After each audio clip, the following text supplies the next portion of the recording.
Hello hello hello, आप सभी बच्चों को एमआर का बहुत बहुत नमस्कार। Hello hello hello hello hello. क्या हाल चाल, क्या हाल चाल, क्या हाल चाल। कैसे आप सभी लोग? जल्दी जल्दी से जल्दी बता दीजिए, ऑडियो एंड वीडियो क्लियर है क्या? Come on come on come on. कैसी चल रही पढ़ाई? थक तो नहीं गया 2 हफ्ते में? 2 हफ्ते नहीं सर जी। हाँ 2 ही हफ्ते तो हुआ, 2 हफ्ते भी पूरा नहीं हुआ रे। 2 हफ्ते भी पूरा नहीं हुआ, नहीं 2 हफ्ते ज्यादा हो गया ना।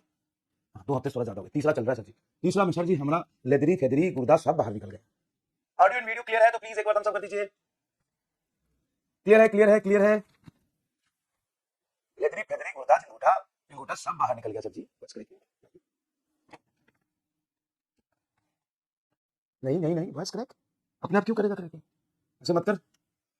कभी बूढ़ा आदमी हूँ, दिल धक धक करने लगता है। ऐसे मत कर रे। हाँ, शौक मत दिया कर तोरा। शौक मत दिया कर। क्लियर?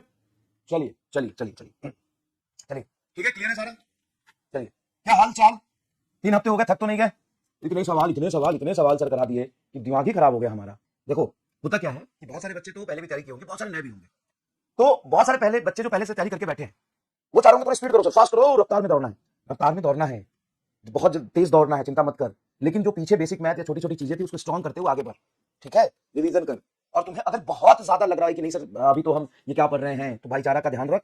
और अगर तुम्हें टाइम यूज करना है तो कोई एक चैप्टर आगे का तुम्हारा जो स्ट्रॉन्ग है उसका रिवीजन कर ले, उसके क्वेश्चन प्रैक्टिस कर ले। मतलब देख भाई, तेरे हिसाब से बता रहा हूं मैं। बहुत सारे ऐसे बच्चे होंगे जो सोच रहे होंगे सर ये तो पहले का हमारा सब कुछ पढ़ा हुआ है, सब कुछ ये सब हमने किया हुआ है, अब हम क्या करें? तो आप आराम से कोई भी 2-4 चैप्टर आगे का पढ़ लीजिए, कोई दिक्कत नहीं है। ठीक है ना? ऐसे मत कर यार।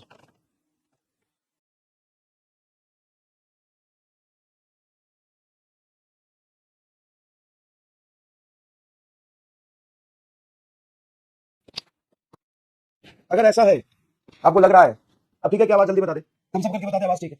और अगर तुम्हें ऐसा लग रहा है, थम्स अप कर दे बस। ठीक है, थम्स अप कर दे। अगर तुम्हें ऐसा लग रहा है कि सर मैं तो नया हूं अभी, बेसिक से पढ़ना है, तो धीरे धीरे अपनी कैपेसिटी को बढ़ाओ। थोड़ा सा अपनी कैपेसिटी को धीरे धीरे बढ़ाओ। जब तक आप अपनी कैपेसिटी को नहीं बढ़ाओगे तो लंबे टर्म तक आप सर्वाइव नहीं करोगे। अब अभी तो आपको लग रहा है अरे सब कर लिया, ये हो गया वो हो गया, लेकिन जैसे जैसे आप आगे बढ़ोगे कंटेंट बढ़ेगा, कंटेंट के साथ आपको होमवर्क भी करना होगा, फिर असाइनमेंट भी करना होगा, फिर आपको जाकर रिवीजन भी करना होगा, तो फिर वहां पे आएगी आपको भयंकर दिक्कत। क्या आएगी? भयंकर दिक्कत। ठीक है, फिर बोलोगे सब चीजें मैनेज नहीं हो रही, कैसे करें? तो अभी से अपनी औकात बढ़ाओ।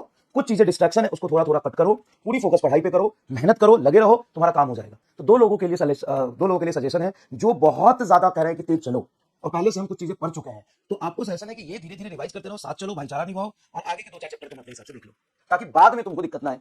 पढ़ लो ना, तुमको मॉडर्न फिजिक्स समझ में आता है, पढ़ लो। तुम न्यूक्लियर फिजिक्स पढ़ के रखो, सेमीकंडक्टर गेट वेट पढ़ के रखो, लास्ट में तुमको दिक्कत नहीं आएगी। ठीक है, तो ऐसा पढ़ के रख लो। ठीक है। और जो जिनको लगता है कि सर थोड़ा कम पढ़ा है, पहले पहली बार पढ़ रहे हैं, तो धीरे धीरे आप अपनी औकात बढ़ाओ, धीरे धीरे थोड़ा थोड़ा करके औकात बढ़ाओ। ठीक है, चलो थोड़ा सा क्रैक है तो मैनेज कर लो, वो क्लास के बाद ही ठीक करा पाऊंगा, नहीं तो बेटा क्लास का टाइम खराब हो जाएगा। आज बेसिक मैथ का हमें क्या पढ़ना है? Lecture number 3। बेसिक मैथ के पहले, सॉरी, वेक्टर के पहले 2 लेक्चर में हमने क्या पढ़ा है? तो वेक्टर का फील लिया था, वेक्टर होता क्या है, वेक्टर एडिशन क्या होता है, सॉरी स्केलर क्या होता है, वेक्टर को रिप्रेजेंट कैसे करते हैं, एंगल बिटवीन द वेक्टर कैसे करते हैं, ठीक है ना, एंगल बिटवीन वेक्टर कैसे करते हैं, वो सारी चीजें हमने देख लिया था। अरे यार वॉइस की, क्या वॉइस, दिमाग ही खराब कर दिया यार इन्होंने। कितनी दिक्कत है वॉइस की भाई, कल तक तो दिक्कत नहीं थी, दिमाग ही खराब कर दिया। अपनी कैपेसिटी को नहीं बढ़ाओगे तो लंबे कम तक आप सर्वाइव नहीं करोगे। क्या दिक्कत है, अचानक से कैसे आई है दिक्कत? ये क्यों हो रही है वॉइस में दिक्कत यार, ये बोल भी नहीं रहा आदमी।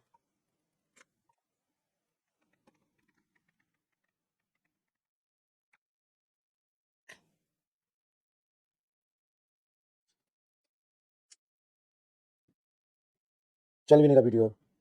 क्या? चलो, और कई लोग ये कह रहे थे कि सर हमको क्लास क्वेश्चन का पीडीएफ शॉर्ट नोट्स कहाँ है, नहीं मिल रहा है, कहाँ है, नहीं मिल रहा है। तो आप तब तक ये ज्वाइन कर लो, यहाँ पे आपको short notes and class question का पीडीएफ सब मैंने अपलोड कर दिया है। ठीक है, क्लास क्वेश्चन का पीडीएफ अपलोड कर दिया है, यहाँ से आप चेक कर लीजिए।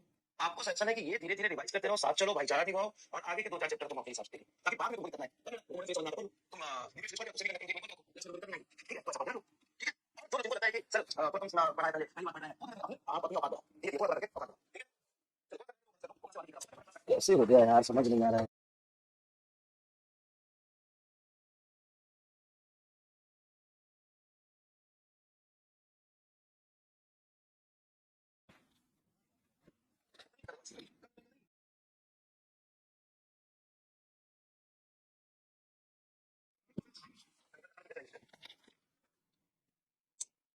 हेलो हेलो हेलो, आप ठीक है क्या? उसका पीडीएफ शॉर्ट नोट्स कहां है, नहीं मिल रहा है, कहां है, नहीं मिल रहा है, तो वहां पे जाके जाकर चेक करो एंड क्लास क्वेश्चंस का पीडीएफ मैंने अपलोड कर दिया, ठीक है? क्लास क्वेश्चन कल शाम को मैंने क्लास पढ़ाई है यार अच्छे से। हेलो हेलो हेलो, अब ठीक है क्या? जल्दी बता दो।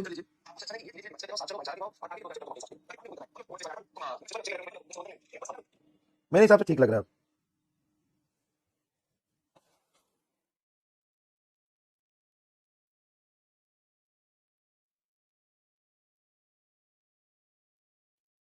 चलो, ठीक लग रहा है मेरे हिसाब से तो। ठीक लग रहा है अब।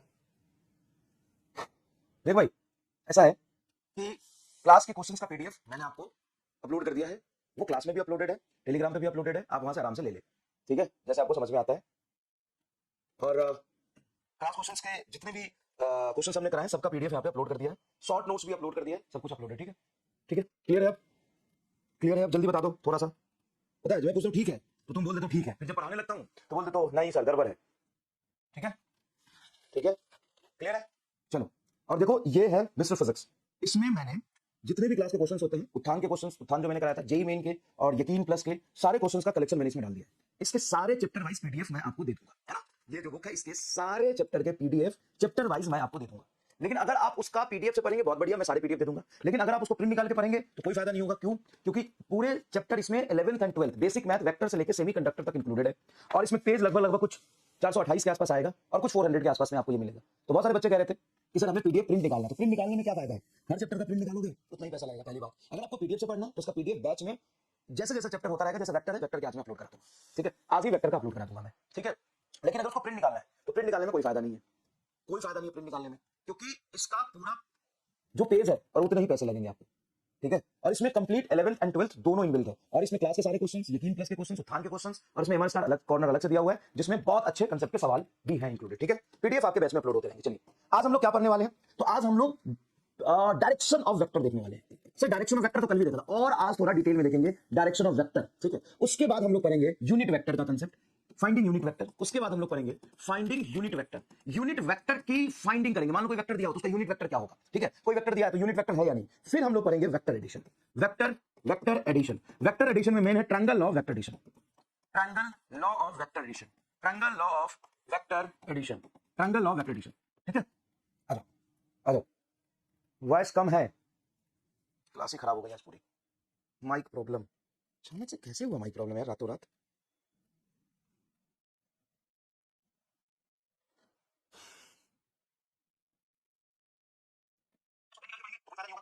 क्योंकि पूरे चैप्टर इसमें 11th and 12th basic math vector से लेकर सेमी कंडक्टर तक इंक्लूडेड है। और इसमें पेज लगभग लगभग कुछ 428 के आसपास। होमवर्क भी डिस्कस कर लेते हैं अभी, आसपास में आपको ये मिले। तो बस इसमें जैसे जैसे चैप्टर होता रहेगा, जैसे वेक्टर है, वेक्टर के आज मैं अपलोड करता हूं, ठीक है? आज ही वेक्टर का अपलोड करा दूंगा मैं, ठीक है? लेकिन अगर उसको प्रिंट निकालना है तो प्रिंट निकालने में कोई फायदा नहीं है। कंप्लीट 11th एंड 12th है इंक्लूडेड, ठीक है? पीडीएफ आपके बैच में अपलोड होते रहेंगे। चलिए, बहुत कम है ये, मैनेज वाला जानबूझ के तुम कर रहे हो भाई, जानबूझ के कर रहे हो, उसका कोई फायदा नहीं है। थोड़ा अगर है भी तो मैनेज कर लो। चलो, तो होमवर्क दिया था तुमको, होमवर्क क्या दिया था? तो मान लीजिए कोई फोर्स है 10 न्यूटन का और 45 डिग्री एंगल पे वो एक्स एक्सिस से लग रहा है। अब बताओ ये जो फोर्स है वो सीधा फोर्स है या टेढ़ा फोर्स है? जल्दी बताओ। ये जो फोर्स है वो सीधा स्ट्रेट फोर्स है कि टेढ़ा फोर्स है? जल्दी बताओ। सर है तो टेढ़ा, इसका कंपोनेंट लो। तो मैंने आपको बताया था कोई भी फोर्स हो उसका एक्स एक्सिस की तरफ कंपोनेंट लोगे तो वो मिलेगा एफ एक्स। और अगर एक्स एक्सिस से थीटा एंगल बन रहा है, जिधर से थीटा एंगल बन रहा है उधर कॉस कंपोनेंट होता है। तो 45 डिग्री पर एफ का कंपोनेंट आएगा एफ कॉस 45 डिग्री। एफ की मैग्नीट्यूड बोलो, ये वेक्टर है, इसका मैग्नीट्यूड बोलो सर 10, कॉस 45 की वैल्यू थी 1/√2, तो यहां जाएगी 10/√2।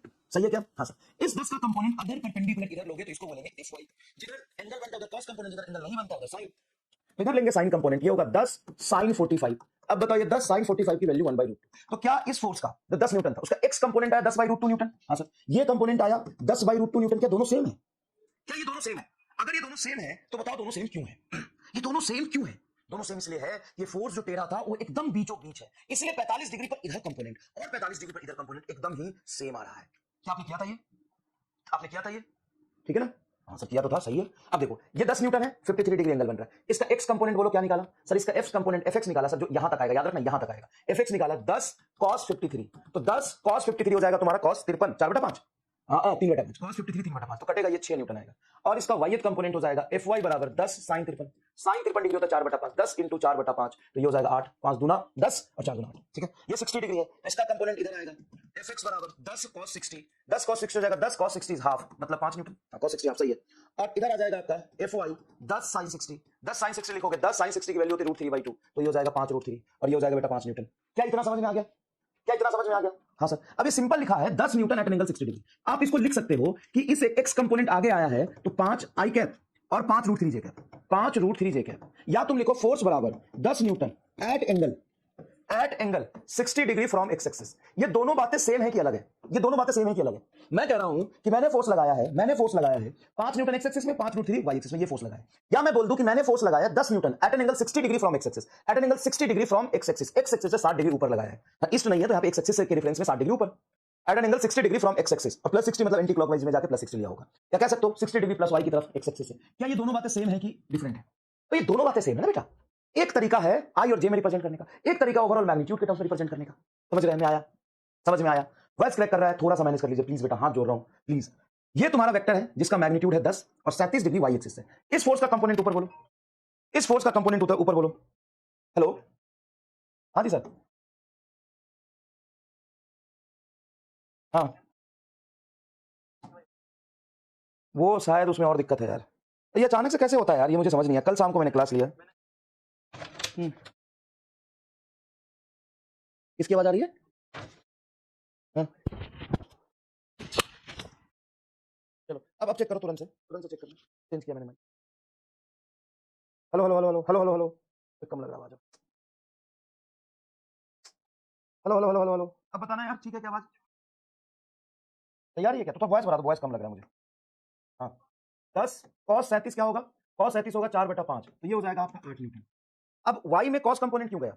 y में cos कंपोनेंट क्यों गया? y में cos कंपोनेंट इसलिए गया क्योंकि y एक्सिस से थीटा एंगल बन रहा था, इसलिए उधर cos कंपोनेंट गया। अब x एक्सिस में कौन सा कंपोनेंट आएगा?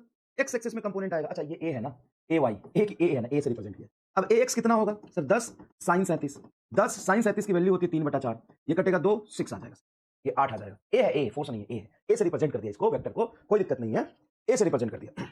अब मैंने वॉइस भी इंक्रीज करा दिया बेटा, और मुझे लगता है कि इसमें कुछ साउंड की प्रॉब्लम ऐसे नहीं होगी, जल्दी बता दो। Hello hello hello, voice increase करिए प्लीज यार, वॉइस इंक्रीज करो ना यार। सर अभी भी कम है, थोड़ा इंक्रीज करिए और। ठीक है, तो इस 10 का कंपोनेंट y में कितना जाएगा cos, और x में कितना जाएगा sin, यही करेंगे। हाँ सर, यहां से 10 है 30 डिग्री पर, तो इस 10 का कंपोनेंट x में कितना आएगा सर? x में आएगा 10 cos 30, तो ये हो जाएगा 10 cos 30 की वैल्यू होती है √3/2, है ना, तो 5√3, और ऊपर चला जाएगा 10 sin 30, 10 sin 30 हो जाएगा 10 × हाफ, ये 5, ये 5। क्लियर है क्या? क्लियर है क्या? चलो यहां तक आपको समझ में आ गया? फटाफट बता दो, इसमें डाउट क्या हो सकता है भाई? सर आवाज नहीं आ रही है सर, 3/5 ही आएगा ना, 3/5 आएगा, 5/3 आएगा, वो तो ट्रिग्नोमेट्री में डिस्कस करना था ना। 3/5, हाँ 3/5, cos 37 4/5, अच्छा 3/5, 5 आ गया, अभी तो 5 से 2 कटा 6 आया, सही तो है। वो तो बोर्ड की गलती है, वो मैंने 5 ही लिखा था, उसको 4 दिखा रहा था, है वो तो बोर्ड की गलती है ना, है ना। चलो इधर देखो, रिजल्ट तो मैंने सही लिखा है क्योंकि वो वैल्यू ऐसे लिख रहा था वो। हाँ इधर देखो, अब हम मैग्नीट्यूड निकाल रहे हैं। मैग्नीट्यूड निकालने का आपको तरीका बताया था कि कोई भी ए वेक्टर है, उसका अगर एक्स कंपोनेंट है ax, डायरेक्शन एक्स एक्सिस में है, उसका वाईएथ में मैग्नीट्यूड है ay, डायरेक्शन वाई का j कैप, और जेड में मैग्नीट्यूड है az, उसका है k कैप। तो इसकी मैग्नीट्यूड को हम कैसे लिखते हैं? मैग्नीट्यूड को लिखते हैं रूट अंडर ax का होल स्क्वायर प्लस ay का होल स्क्वायर प्लस az का होल स्क्वायर। कैसे लिखते हैं? कैसे लिखते हैं? हाँ सर ऐसे लिखते हैं। अब देखो, ये वेक्टर है जिसका x में कंपोनेंट है 2 और y में है 3, तो क्या 3 2 5 बोल दो इसके मैग्नीट्यूड को, 3 2 5 बोल दो इसके मैग्नीट्यूड को। वेक्टर में x एक्सिस वाला और y एक्सिस वाला एकदम अलग होता है। जब आप x की बात कर रहे हो उसमें सीधा y नहीं मिला सकते, और अगर y की बात करो सीधा x नहीं मिला सकते, दोनों को मिलाना मुश्किल काम है रे। कल ही तो बताया तुमको इतने अच्छे से कि दोनों को मिलाना बहुत मुश्किल काम है, ये x इधर y इधर, और चाहते हो कि जब x की बात करो एक y से इंडिपेंडेंट है, y की बात करो x से इंडिपेंडेंट है, दोनों को मिला के मैग्नीट्यूड देखना चाहते हो कि मेरे जीवन में x और y मिला के दोनों की वैल्यू क्या आएगी, तो सीधा सीधा नहीं जुड़ता है, बहुत मुश्किल है उसको जोड़ना। कैसे जोड़ते हैं सर? ये पाइथागोरस थ्योरम से, गौरस थ्योरम से। देखो इधर ये 2y3z है, तो a का मैग्नीट्यूड जो होगा आपका होगा रूट अंडर 2 का होल स्क्वायर प्लस 3 का होल स्क्वायर, 2 का होल स्क्वायर बोलिए 4 और 3 का होल स्क्वायर बोलिए 9, तो ये आ जाएगा रूट अंडर 13। बोलो आएगा? Yes sir, root under 13। ये देखो 3 i में और 4 j में, तो 4 और 3 7 नहीं होगा, ये क्या होगा? ये क्या होगा? b का मैग्नीट्यूड बराबर रूट अंडर 3 का होल स्क्वायर प्लस 4 का होल स्क्वायर, तो नेट b का मैग्नीट्यूड 5 आ जाएगा। यहां से देखिए c का मैग्नीट्यूड, तो c वेक्टर का मैग्नीट्यूड बराबर रूट अंडर x में 3 का होल स्क्वायर, y में 4 का होल स्क्वायर और z में 5 का होल स्क्वायर। ये सब करके आना था आपको, सब करके आना था। तो 3 का होल स्क्वायर 9, 4 का होल स्क्वायर 16, 5 का होल स्क्वायर 25, रूट 50 आ रहा है। अब तुम लिख लो जो लिखना आगे। ये d वेक्टर है, तो d वेक्टर का मैग्नीट्यूड हो जाएगा रूट अंडर ith में क्या है सर? 1 i क्या, j में क्या है -1 i क्या, k में क्या है 1 का स्क्वायर, तो ये हो जाएगा रूट 3, एक एक एक -1 का होल स्क्वायर प्लस 1 आएगा। अच्छा e का मैग्नीट्यूड निकालना है सर जी, तो रूट अंडर 6 का होल स्क्वायर प्लस -8 का होल स्क्वायर, -8 का होल स्क्वायर प्लस 10 का होल स्क्वायर, तो यहां से आप लिखोगे 6 का होल स्क्वायर 36 और 8 का होल स्क्वायर 64। अगर कोई वेक्टर प्लस में कोई कंपोनेंट और कोई माइनस में, तो कोई दिक्कत नहीं, उसके माइनस का स्क्वायर लेंगे तो आएगा तो प्लस ही। हाँ सर, और 10 का होल स्क्वायर 100, 36 और 64 कितना होगा? 100 और 100 रूट 200, रूट 200 को लिख सकते हैं अपन 100 गुना 2, 100 बाहर चला जाएगा 10 रूट 2, 100 बाहर चला जाएगा तो बाहर 10 जाएगा। ये देखिए A B C D E F, F का मैग्नीट्यूड लिखना आपको root under 10i minus 10j minus 10 के, तो आप लिखेंगे 10 का होल स्क्वायर प्लस माइनस 10 का होल स्क्वायर प्लस माइनस 10 का होल स्क्वायर। अब बताओ क्या निकलेगा सर, 100 प्लस 100 प्लस 100 तो क्या होगा रूट 300। 300 को क्या लिख सकते हैं सर 3 गुना 100, 100 बाहर जाएगा 10 रूट 3 सर जी। ये बता बता जल्दी बता फटाफट, सॉल्व है ना सब कुछ, सॉल्व है ना सब कुछ।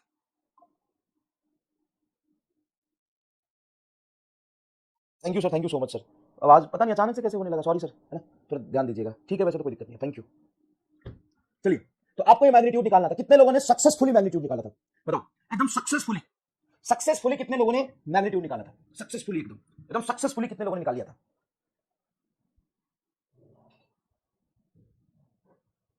बताओ कितने लोगों ने सक्सेसफुली निकाल लिया था?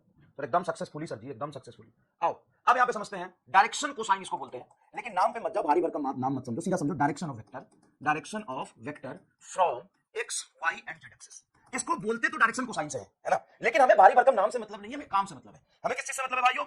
हमें काम से मतलब है, हमें नाम से मतलब नहीं है, हमें किस चीज से मतलब है? काम से मतलब है। क्या काम से मतलब है सर जी? तो हमें काम से ये मतलब है कि ये मान लो मैंने वाई एक्सिस बनाया, ये मान लो मैंने एक्स एक्सिस बनाया, और ये मान लो हमने जेड एक्सिस बनाया, ठीक है, जेड एक्सिस बनाया। ये वेक्टर इस प्लेन में एक्स वाई प्लेन से थोड़ा सा ऐसे उठा हुआ है, इधर है सर। अगर इधर ही होता तो अभी इधर ही मान लेते हैं, अभी क्या करते हैं इधर ही मान लेते हैं, अभी हम उठा हुआ नहीं मानते, हम इस एक्स वाई प्लेन में ही ये वेक्टर मानते हैं। ये तो ये मेरा वेक्टर है, मान लो कोई ए जो कि अल्फा एंगल बना रहा है एक्स एक्सिस के साथ, देखो अल्फा एंगल बना रहा है एक्स एक्सिस के साथ। ये ए वेक्टर का मैग्नीट्यूड है हमारा ए वेक्टर का मैग्नीट्यूड है हमारा ए, उसकी डायरेक्शन एक्स एक्सिस से अल्फा एंगल पे, तो ठीक है, एक्स एक्सिस से अल्फा एंगल पे। अब अगर मैं बोलूं कि इसका मुझे एक्स कंपोनेंट चाहिए तो क्या करोगे सर? इसका एक्स कंपोनेंट मतलब इसको तोड़ के एक्स में ले आओ। जब इसको तोड़ के एक्स में लाऊंगा तो यहां पे एक दौड़ते लाइन खींचूंगा। क्या खींचूंगा? दौड़ते लाइन खींचूंगा। यहां से यहां तक जो वेक्टर बनेगा, इसी का वो टूटा हुआ हिस्सा, इसी का अंश बनेगा ए एक्स। हाँ कि ना, मतलब एक्स बनेगा, यहां से यहां तक बनेगा आपका ए वाई। इसी वेक्टर का दो टुकड़ा टूटा है, अगर एक्स वाई प्लेन में एक टुकड़ा है ए एक्स और दूसरा टुकड़ा है ए वाई। इस ए वाई को अगर पैरेलली में अगर पैरेलली में यहां से यहां शिफ्ट कर दो, कोई दिक्कत? देखो वेक्टर को पैरेलली इसको कहीं से कहीं शिफ्ट कर सकते हैं। ये आपका ए वाई है, ये आपका ये वाई है, इसको यहां ले जाओ, यहां ले जाओ। यार ये बोलेगा मेरे को कहां ले जा रहा है? तो इधर आ जा, तू इधर अच्छा लग रहा है, हाँ ठीक है यार, अब तो ये भी ठीक है, ये भी ठीक है। ये जो आपका ए वेक्टर है उसका ये कंपोनेंट है ए एक्स और ये कंपोनेंट कितना है ए वाई, सर ठीक है, कोई दिक्कत नहीं। अब एक्स मतलब एक्स की तरफ कंपोनेंट, ए वाई वाई की तरफ कंपोनेंट। अब ये कॉस अल्फा होगा या साइन अल्फा होगा, या कॉस थीटा होगा या साइन थीटा होगा, ये किस बात पर डिपेंड करता है? ये किस बात पर डिपेंड करता है? ये तुम्हारा एक्स कॉस्ट कंपोनेंट होगा या साइन कंपोनेंट होगा, ये किस बात पर डिपेंड करता है? सर ये पूरा के पूरा इस बात पर डिपेंड करता है कि एंगल कहां से लिया है, एंगल कहां से लिया। अगर एंगल आप यहां से ले रहे हो तो इधर कॉस आएगा, लेकिन अगर मैं एंगल यहां से कुछ बीटा ले लूं तो सर इधर साइन आएगा। सिंपल एकदम सर, इसमें तो कोई दोहरा नहीं है। अच्छा मैं अल्फा और बीटा दोनों ले लूं तो दोनों के टर्म्स में एक ही वेक्टर का कंपोनेंट लिख सकता हूं, उसे क्या दिक्कत है? ये कुछ अल्फा एंगल है, ये कुछ बीटा एंगल है, आप उसके टर्म्स में घुमाते रहो, हमको क्या दिक्कत है? बता, तू किसी को दिक्कत है क्या? किसी को दिक्कत है क्या? नहीं सर कोई दिक्कत नहीं। अगर मैं इस अल्फा को कंसीडर करके इधर कंपोनेंट लिखूं एक्स वाला, तो इसका मैग्नीट्यूड ए और अल्फा एंगल पे ए cos अल्फा आएगा, बोलो हां कि ना आएगा।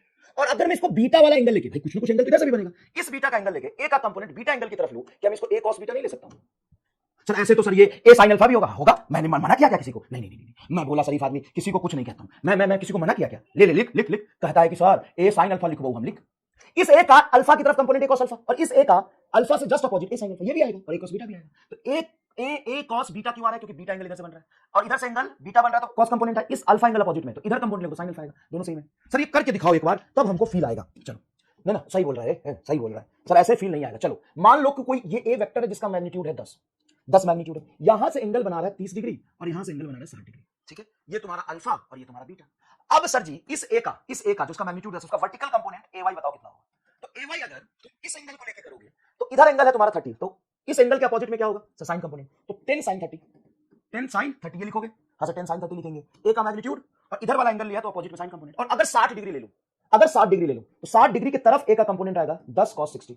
अब मुझे बताओ 10 sin 60 की वैल्यू हाफ, 10 cos 60 की वैल्यू हाफ, बताओ 5 आएगी नहीं?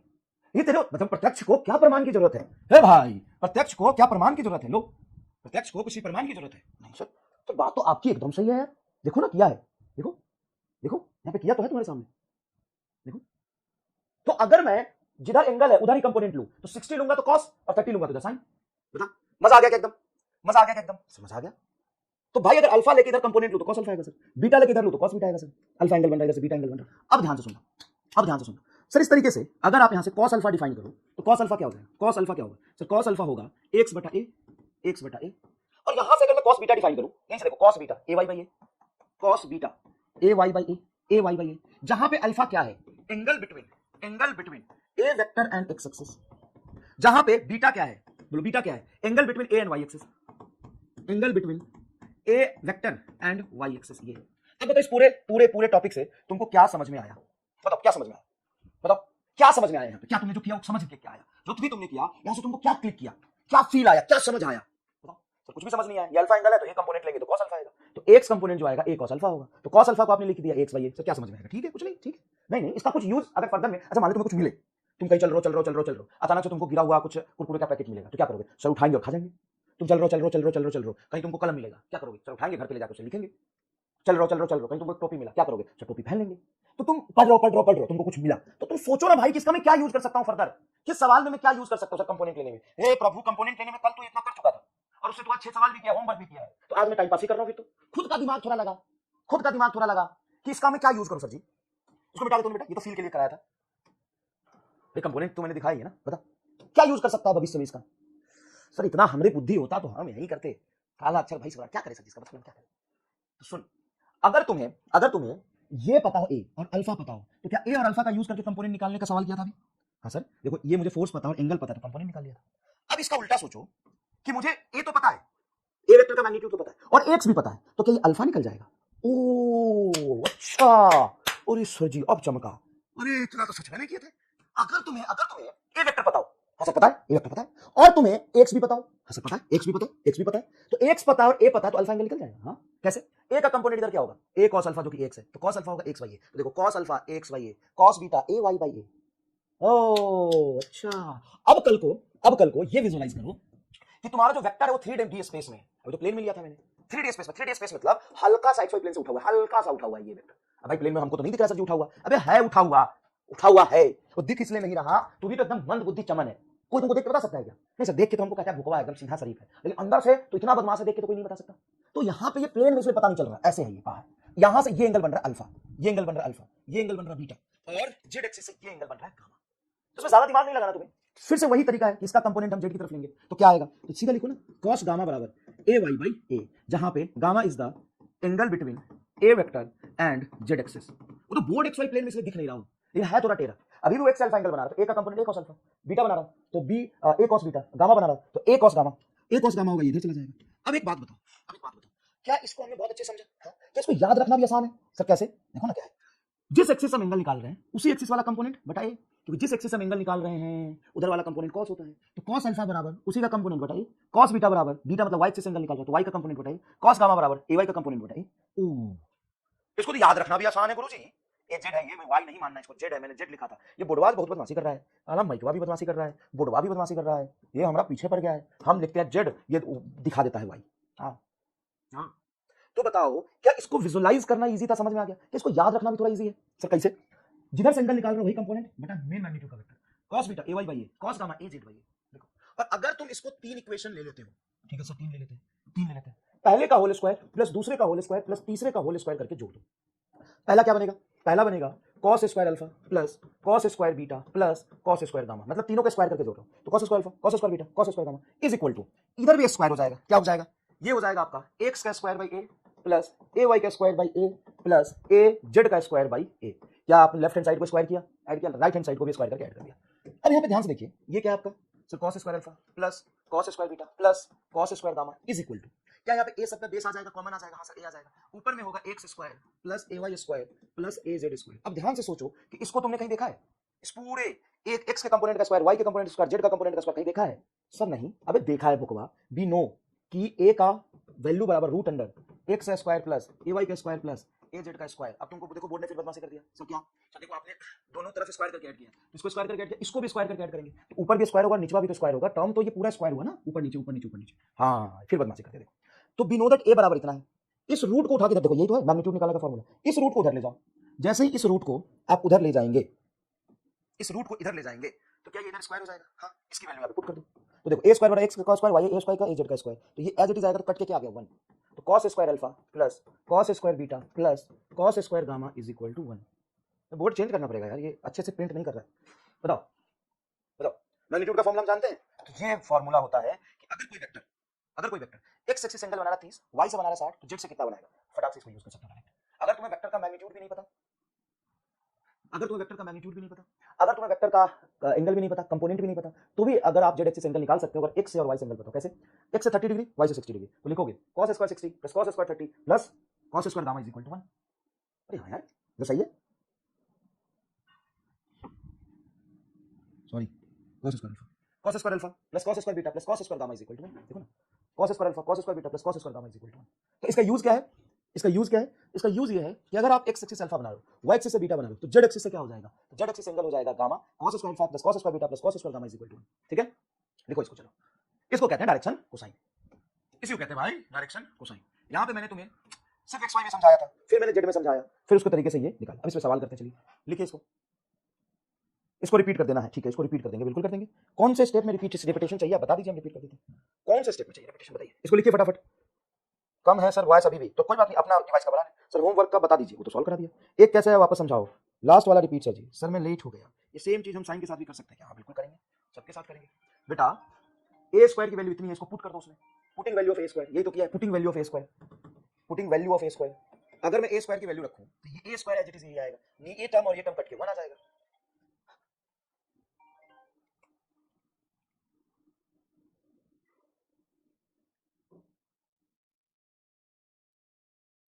लिख लिया क्या? जल्दी बताओ, लिख लिया क्या? चलो यहाँ समझो, चलो यहाँ समझो। If a vector making an angle alpha, making angle alpha with X axis, alpha with X axis, beta with Y axis, beta with Y axis, लिखो फटाफट इसको, and gamma with Z axis, and gamma with Z axis, gamma with Z axis. Then find sine square alpha plus sine square beta plus sine square gamma, इसकी value क्या होगी? आओ इसकी value क्या होगी? If a vector making an angle alpha with x axis, beta with y axis, and gamma with z axis, then find value of sin square alpha plus sin square beta plus sin square gamma. Then find value of sin square alpha plus sin square beta plus sin square gamma. क्या होगी value? Sir ये तो हमने निकालेंगे। तो देखो बेटा, ऐसा है कि तुम इसके आसपास जाने की कोशिश करो। क्या अभी अभी तुमने अगर x एक्सिस अल्फा, y से बीटा और z से गामा, तो ये रिलेशन जानते हो? ये तो जानते हैं। तो क्या मैं फटाक से ये तो लिख ही सकता हूं ना कि we know that cos square alpha plus cos square beta plus cos square gamma is equal to 1। ये तो लिख सकते हो, ये तो लिख सकते हो। हाँ, अब एक बताओ, अब एक कंसेप्ट बताओ कि साइन स्क्वायर थीटा अल्फा ले लो, चलो sign square alpha plus cos square alpha 1 होता है क्या? हाँ, तो कॉस स्क्वायर अल्फा को क्या लिख सकते हैं? सर कॉस स्क्वायर अल्फा, इस साइन को उधर ले जाओगे तो 1 माइनस साइन स्क्वायर अल्फा होगा, सिंपल सा रिलेशन। तो कॉस स्क्वायर अल्फा को लिख सकते हैं 1 माइनस साइन स्क्वायर अल्फा। यहां पे क्या है सर? Cos square alpha. इसको लिख सकते हैं आप 1 minus sine square alpha plus cos square beta को लिख सकते हैं 1 माइनस साइन स्क्वायर बीटा। इसको लिख सकते हैं आप 1 minus sine square gamma is equal to 1। Clear है क्या? हाँ सर, cos स्क्वायर अल्फा को आपने रिपीट कर दिया उसको यूज करके। अब ये 1 1 1 क्या हो जाएगा? 3 minus sine square minus sine square minus sine square minus common ले लो, तो ये आ जाएगा तेरा sine square alpha plus sine square beta plus sine square gamma is equal to 1। 1 को इधर लाओ, इस वाले टर्म को उधर ले जाओ, 3 माइनस 1 बराबर sign square alpha plus sine square beta plus sine square gamma, और 3 माइनस 1 क्या हो जाएगा? 2। तो ये तुम्हारा टर्म प्रूफ हो गया कि sign square alpha plus sine square beta plus sine square gamma 2 आया। अब एक बात बताओ, क्या करोगे इसको प्रूफ करके? क्या करोगे इसको प्रूफ करके? क्या मिला इससे? ये तो मैथमेटिकल टर्म है, हमने प्रूफ कर लिया। इसमें हमारा फायदा क्या हुआ? सीखने को क्या मिला? सीखने को क्या मिला? एज अ फिजिक्स स्टूडेंट हमको सीखने को क्या मिला? क्वेश्चन का अप्रोच हमें क्या पता चला? देखो, कोई भी सवाल में जो चीज पूछा जाता है उसको हम कैसे निकाले, जो हमें पता है। तो अभी अभी इसी कंसेप्ट पर कि alpha beta and gamma X Y Z से एंगल है, alpha beta gamma X Y Z से एंगल है, हाँ, और उसके बीच में मुझे कॉस का रिलेशन पता है। अब अगर हमें कॉस का रिलेशन पता है तो हम उसको साइन से कैसे कन्वर्ट करें? कॉस का रिलेशन पता है तो उसको साइन में कैसे कन्वर्ट करें? तो हमें पता है sign square alpha plus cos square alpha क्या होता है? 1 होता है। तो कॉस स्क्वायर अल्फा को लिख सकते हैं 1 माइनस साइन स्क्वायर अल्फा। तो कुछ नहीं, कॉस स्क्वायर अल्फा लिखा 1 minus sine square alpha, cos square beta को लिखा 1 minus sine square beta, cos square gamma को ये लिखा और फटाक से सॉल्व कर लिया। तो इसमें हमें ये सीखने को मिला कि अगर हमें कॉस का रिलेशन पता है तो उससे साइन का कैसे निकालेंगे? कॉस है तो हम साइन निकाल सकते हैं। तो इसलिए ये कराया है, इसमें कुछ फिजिक्स नहीं है, इसमें अप्रोच है बस कि हमको अगर ये पता है, हम ये जानते हैं, तो हम इसमें साइन कैसे घुसाएं, बस कॉस के अंदर साइन कैसे घुसाएं और क्या करो, कॉस के अंदर साइन कैसे घुसाएं, ये सीखा हमने, कोई रॉकेट साइंस नहीं है। अब एक बच्चा कहता है सर ठीक है, वो सब तो सब सही है, सब सही है, ठीक है, सब आपने जो पढ़ाया दिखाया सब सही है, लेकिन हमको एक डाउट है। फिर क्या डाउट है बता? कहता है कि सर देखो, जो डायरेक्शन ऑफ वेक्टर अभी आप समझा रहे थे, आपने बोला ये एक्स एक्सिस है, मैंने माना, आपने बोला ये वाई एक्सिस है, मैंने माना, आपने बोला कि कोई वेक्टर हम ए ले लिया होगा, हमने माना, ए वेक्टर ले लिया, हमने माना, ए वेक्टर ले लिया, हमने माना, ठीक है। अब इस ए वेक्टर का मैग्नीट्यूड ए है ना, ए वेक्टर का मैग्नीट्यूड ए है, ठीक है, उसका अल्फा एंगल बन रहा है, इधर एक्स कंपोनेंट है एक्स, सर ये भी माना, और वाई में कंपोनेंट कुछ जाएगा ए वाई। अरे भाई इसको तोड़ोगे तो कुछ एक्स ए वाई आएगा ना, फिर उसकी वैल्यू हम निकालेंगे कॉस और साइन के टर्म्स में, वो अलग बात है। लेकिन अगर ये एक्स वाई प्लेन में है तो ए वेक्टर का जो कंपोनेंट आएगा एक्स की तरफ, उसको एक्स कहेंगे। ए वेक्टर को हम दो पार्ट में तोड़े हैं, एक्स और ए वाई, तो ए वेक्टर का कंपोनेंट एक्स एक्सिस में एक्स और वाई, ये निकालिए। अब देखो सर, ये आपका बेस है, ये आपका राइट एंगल ट्रायंगल है, और ये आपका ए वाई है। अच्छा ये भी ठीक है, ये आपका क्या है? बेस है एक्स, ये आपका क्या है? परपेंडिकुलर, और ये क्या है? हाइपोटेन्यूज। सर यहां से इस ट्रायंगल से ही अगर मैं cos अल्फा लिखने की कोशिश करूं तो सर cos अल्फा इस ट्रायंगल में होगा cos अल्फा बेस x बटा हाइपोटेन्यूज a। तो ये तो मैं डायरेक्ट लिख सकता था। आप इतना कंपोनेंट कंपोनेंट में झुमा झुमा के हमको क्या समझाना चाह रहे थे? भाई कलुआ के कंसेप्ट में दम है रे। मैंने समझाया इधर अल्फा है तो अल्फा की तरफ cos लेंगे कंपोनेंट, इधर बीटा है बीटा की तरफ हम बीटा एंगल बन रहा है तो बीटा की तरफ cos बीटा का कंपोनेंट। वो कह रहे चल गुरुजी एक बात बताओ, कंपोनेंट लेने से पहले हमने एंगल ही तो लिया था cos अल्फा। क्या बुरुबक गोल गोल घुमा रहे हो सर जी? कलुआ बात पकड़ लिया, कल से एकदम फोकस से देख रहा, तुम नहीं देख पाए। वो कह रहा है कि एक बात बताओ, कंपोनेंट निकालना आपने सिखाया कैसे था? वो कह रहा है कंपोनेंट निकालना गुरुजी आपने सिखाया कैसे था? मैंने बोला कि देख भाई ये वेक्टर है तो जो मेन वेक्टर होता है वो हाइपोटेन्यूज हो गया, ये तुम्हारा पहला वेक्टर है, ये तुम्हारा वेक्टर का दूसरा कंपोनेंट है। मेन वेक्टर ए का एक्स कंपोनेंट ये और ए का वाई कंपोनेंट ये। तो कलवा कहता है देखो गुरुजी आप सीधा यहाँ पे cos अल्फा लिखो, इस राइट एंगल ट्रायंगल में 90 डिग्री तो है ना भाई, एक्स कंपोनेंट एक्स की तरफ होगा, वाई कंपोनेंट वाई की तरफ होगा, तो एक्स और वाई में तो 90 डिग्री एंगल बनेगा। अगर एक्स वाई में 90 डिग्री एंगल है तो राइट एंगल ट्रायंगल बन गया, जिसका ये बेस है, ये सामने एंगल के सामने परपेंडिकुलर है हाइपोटेन्यूज, तो cos अल्फा गुरुजी हो जाएगा बेस अपॉन हाइपोटेन्यूज। ओए शूई शूई शूई करके क्या कर रहे थे? बात में दम है, बोलो तुम्हें चमका कि नहीं चमका? सर बात तो कलवा ठीक कह रहा है। अब आ गया उसको थोड़ा सा, अब बताओ कितने लोगों ने ये सोच लिया था? तो बेटा मैं तुम्हें कंपोनेंट लेना जब सिखाया था तो इसी से तो सिखाया था। हाँ सर इसी से सिखाए थे। अब मैं कंपोनेंट लेने में तुम पूरा माहिर हो गए, फिर मैं उल्टा तुम्हें ये बताया। ठीक है, कितने लोगों ने ये सीख लिया था? अब बताओ अगर तुमने ट्रिग्नोमेट्री पढ़ा हुआ है तो ये है तुम्हारा बेस, ये है तुम्हारा परपेंडिकुलर, ये है तुम्हारा हाइपोटेन्यूज, ये एंगल मान लिया अल्फा बन रहा है। लोगों को लग रहा हो डाउट अल्फा कहां से? अल्फा यहाँ पे दिया हुआ है, वो तुमको नहीं सोचना है। नहीं दिया हुआ है तो एक्स दिया हुआ है, ए दिया हुआ है, अल्फा मान लिया, अल्फा कैलकुलेट कर लोगे। तो राइट एंगल ट्रायंगल में अगर अल्फा है तो यहाँ से हम cos अल्फा क्या लिख सकते हैं? सर cos अल्फा लिख सकते हो base upon hypotenuse x by A. sin alpha क्या लिख सकते हो? Sir perpendicular upon hypotenuse. यही से मैंने कंपोनेंट लेना सिखाया था। कितने लोगों ने ये सोच लिया था पहले ही? इसलिए तो आसान है। ठीक है, अब कलवा की हिम्मत बढ़ गई कि मैं तो सीख रहा हूं यार, अब कलवा की हिम्मत बढ़ गई मैं तो सीख रहा हूं यार, ए बोकवा मैं तो सीख रहा हूं यार। अब वो और दिमाग लगाया। सर एक बात बताइए गुरुजी, अगर हम यहाँ पे tan अल्फा लिख ले डायरेक्ट तो लिख ले भाई, tan अल्फा लिख ले तू। सर जी गुरुजी अगर मैं इसको tan अल्फा लिखता हूँ, tan अल्फा तो tan अल्फा होता है राइट एंगल ट्रायंगल परपेंडिकुलर बटा बेस, तो इसको तो मैं सीधा ay बाई x से भी लिख सकता हूँ। हाँ ay बाई x से भी लिख सकता हूँ। तो सर अगर मैं इससे भी एंगल निकाल सकता हूँ, इससे भी निकाल सकता हूँ, एकदम सही बोल रहा है तू। तो मैं cos वाला क्यों यूज करूंगा? हमें वेक्टर पता है तो tan अल्फा होगा y कंपोनेंट होता है x component, right angle triangle बन रहा है सीधा सीधा। तो अब वो कह रहा है ये tan अल्फा आपने लिख लिया, अब मैं sin अल्फा भी तो लिख सकता हूँ। सर क्या? परपेंडिकुलर बटा हाइपोटेन्यूज ए, जहां पे इस तीनों ही केस में अल्फा किससे एंगल बना रहा है? अल्फा किससे एंगल बना रहा है? एक्स एक्सिस से। अब कंफ्यूज नहीं होना कि हम किससे निकालेंगे। तुम्हें cos से आसान पड़ रही है तो cos से निकाल, अगर तुम्हें tan से आसानी पड़ रही है ay x पता है तो इससे निकाल। मेन वेक्टर निकालने की जरूरत नहीं पड़ेगी, मेन वेक्टर का मैग्नीट्यूड निकालने की जरूरत नहीं पड़ेगी। अगर मान लो बेटा कि ये a वेक्टर है, अगर मैंने मॉड लगा दिया तो इसको क्या बोलते हैं? सर ये है मैग्नीट्यूड ऑफ ए, ये है मैग्नीट्यूड ऑफ ए। और मान लो मुझे x लिखा, तो x क्या है? मैग्नीट्यूड ऑफ ए, मतलब component of a along x vector, along x axis. और मैंने ay लिख लिया, ay का मतलब क्या है? Component of a along y axis. ये सर अब कोई वेक्टर मैंने लिखा a बराबर मैंने लिखा 4i cap plus 3j cap. अब बताओ ये वेक्टर एग्जांपल के तौर पे हमने लिया, ये वेक्टर x एक्सिस से कितना एंगल बना रहा है? सर x एक्सिस से कितना एंगल बना रहा है? आसानी से देख सकते हैं सर, x एक्सिस से मान लो ये वेक्टर हमने प्लॉट किया a, इसका हमें यही तो x कंपोनेंट ही तो पता है, ये x4, ये तो पता है x4, और ay कितना हो जाएगा? सर ay हो जाएगा 3। ये एंगल अगर x एक्सिस अल्फा बना रहा है तो हम सीधा tan अल्फा बोल सकते हैं। देखो ये tan alpha perpendicular upon base, यहां देखो ना tan अल्फा, ये परपेंडिकुलर 3 और बेस देखो 4, tan अल्फा 3/4 है तो अल्फा 37 डिग्री होता है, ये हमने पढ़ा हुआ है, खत्म 37 डिग्री। अब 53 आ रहा है उसको मैं क्या ही बोलूंगा आगे, इसको अभी tan 53 tan 37 की वैल्यू नहीं पता। बोला था tan छोटे एंगल पे कम होता है, बड़े एंगल पे ज्यादा होता है, तो tan 37 पे देखो 3/4 कम, tan 53 पे 4/3 आ जाएगा। अच्छा सर ये ए वेक्टर है, अगर मैं इससे निकालना चाहूं तो cos अल्फा से कैसे निकालते हैं? तो cos अल्फा से मिलता है x का कंपोनेंट बटा मेन ए वेक्टर। x बोलो क्या है?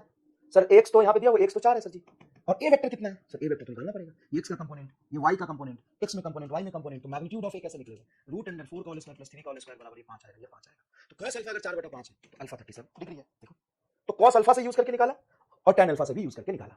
अब तू किससे यूज करके निकालेगा बता? सर डिपेंड करता है कि हमें क्या आसानी से जल्दी मिल रहा है, उसको यूज करके हम तुरंत निकाल लेंगे। सेम ही आएगा सर, हाँ बिल्कुल सेम आएगा। एक्स की जगह पर साइन नहीं ले सकते बेटा, साइन लेंगे तो वाई कंपोनेंट आएगा, उसमें साइन में परपेंडिकुलर आता है, साइन में परपेंडिकुलर आता है, क्या आता है? परपेंडिकुलर आता है। देखो बताओ समझ में आया ये? तो हम कैसे एंगल निकालेंगे, कैसे पता चलेगा? हम एंगल कैसे निकालेंगे, वो कैसे पता चलेगा? हम एंगल निकालेंगे वो इस तरीके से पता चलेगा सर जी, वो इस तरीके से पता चलेगा सर जी कि हमें पता क्या है, ये वेक्टर हमको दिया हुआ था तो हमने ये मैग्नीट्यूड ऑफ वेक्टर देखो निकाला, ये मैग्नीट्यूड ऑफ वेक्टर हमने निकाल लिया था। देखिए मैग्नीट्यूड ऑफ वेक्टर हमने निकाल लिया था, ये मैग्नीट्यूड ऑफ वेक्टर हमने निकाल लिया। अब हमारे पास ए वेक्टर का मैग्नीट्यूड भी है, ए वेक्टर का एक्स कंपोनेंट भी है, वेक्टर का वाई कंपोनेंट भी है। समझ में आया? समझ में आया? लिखिए इसको, लिखिए इसको। तो तुम्हें समझ में आया कि हम रटने से हमारा काम नहीं चलेगा, हमको फील करना पड़ेगा कि जब हम वेक्टर का कंपोनेंट लेते हैं तो राइट एंगल ट्रायंगल ही तो बनता है। तो हम tan अल्फा से भी खेल सकते हैं, sin अल्फा से भी खेल सकते हैं, cos अल्फा से भी खेल सकते हैं। cos अल्फा में जिधर से एंगल ले रहे हैं उधर का कंपोनेंट बटा मेन वेक्टर का मैग्नीट्यूड, tan अल्फा में परपेंडिकुलर कंपोनेंट बटा हॉरिजॉन्टल कंपोनेंट। देखो तो हम यहाँ पे कंसेप्ट से खेलेंगे, रट के नहीं खेलेंगे। चलिए लिखिए इसको ध्यान से, लिखिए। समझ में आया आपको? समझ में आया? अब रफ पेज निकाल लीजिए, 2-4 सवाल हमको फटाफट करना है और सवाल तुमको फ्रैक्शन ऑफ सेकंड में होगा, देख के तुम कर पाओगे। एक करा नींद आ रहा है, नींद आने की वजह से तो तेरा ड्रॉप हुआ लगा है, और सो ले 3-4 साल बाद उठना, और नहीं तो हार्पिक पी ले जाके, नींद खुल जाएगा। तेरे जैसों के लिए वही बनाया गया है। हार्पिक किस लिए बनाया? तेरा नींद खुलने के लिए।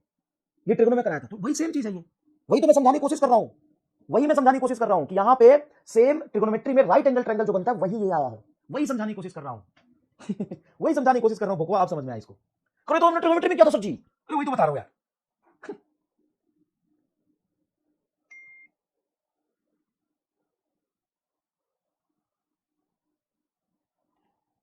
वही तो बता रहा हूं।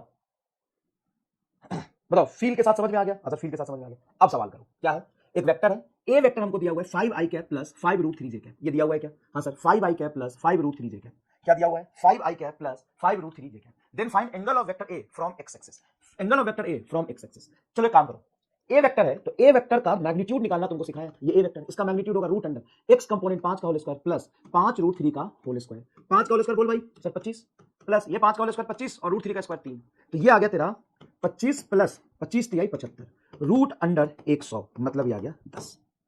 ए का मैग्नीट्यूड हमने निकाल लिया। और तुम्हें बताया है कि जिधर से एंगल निकालना हो फटाक से आप लिखोगे उधर से कॉस अल्फा। कॉस अल्फा बोलो सर, कॉस अल्फा हो जाएगा, कॉस अल्फा हो जाएगा एक्स एक्सिस एंगल निकालना, तो एक्स का कंपोनेंट देखो 5, भाई एक्स का कंपोनेंट है ये 5 और वाई में कंपोनेंट 5√3, 5/10, तो ये आ जाएगा 1/2। अगर कॉस अल्फा 1/2 है तो कितने डिग्री पर कॉस अल्फा 1/2 होता है? Sir alpha is equal to 60 degree. खत्म खत्म खत्म।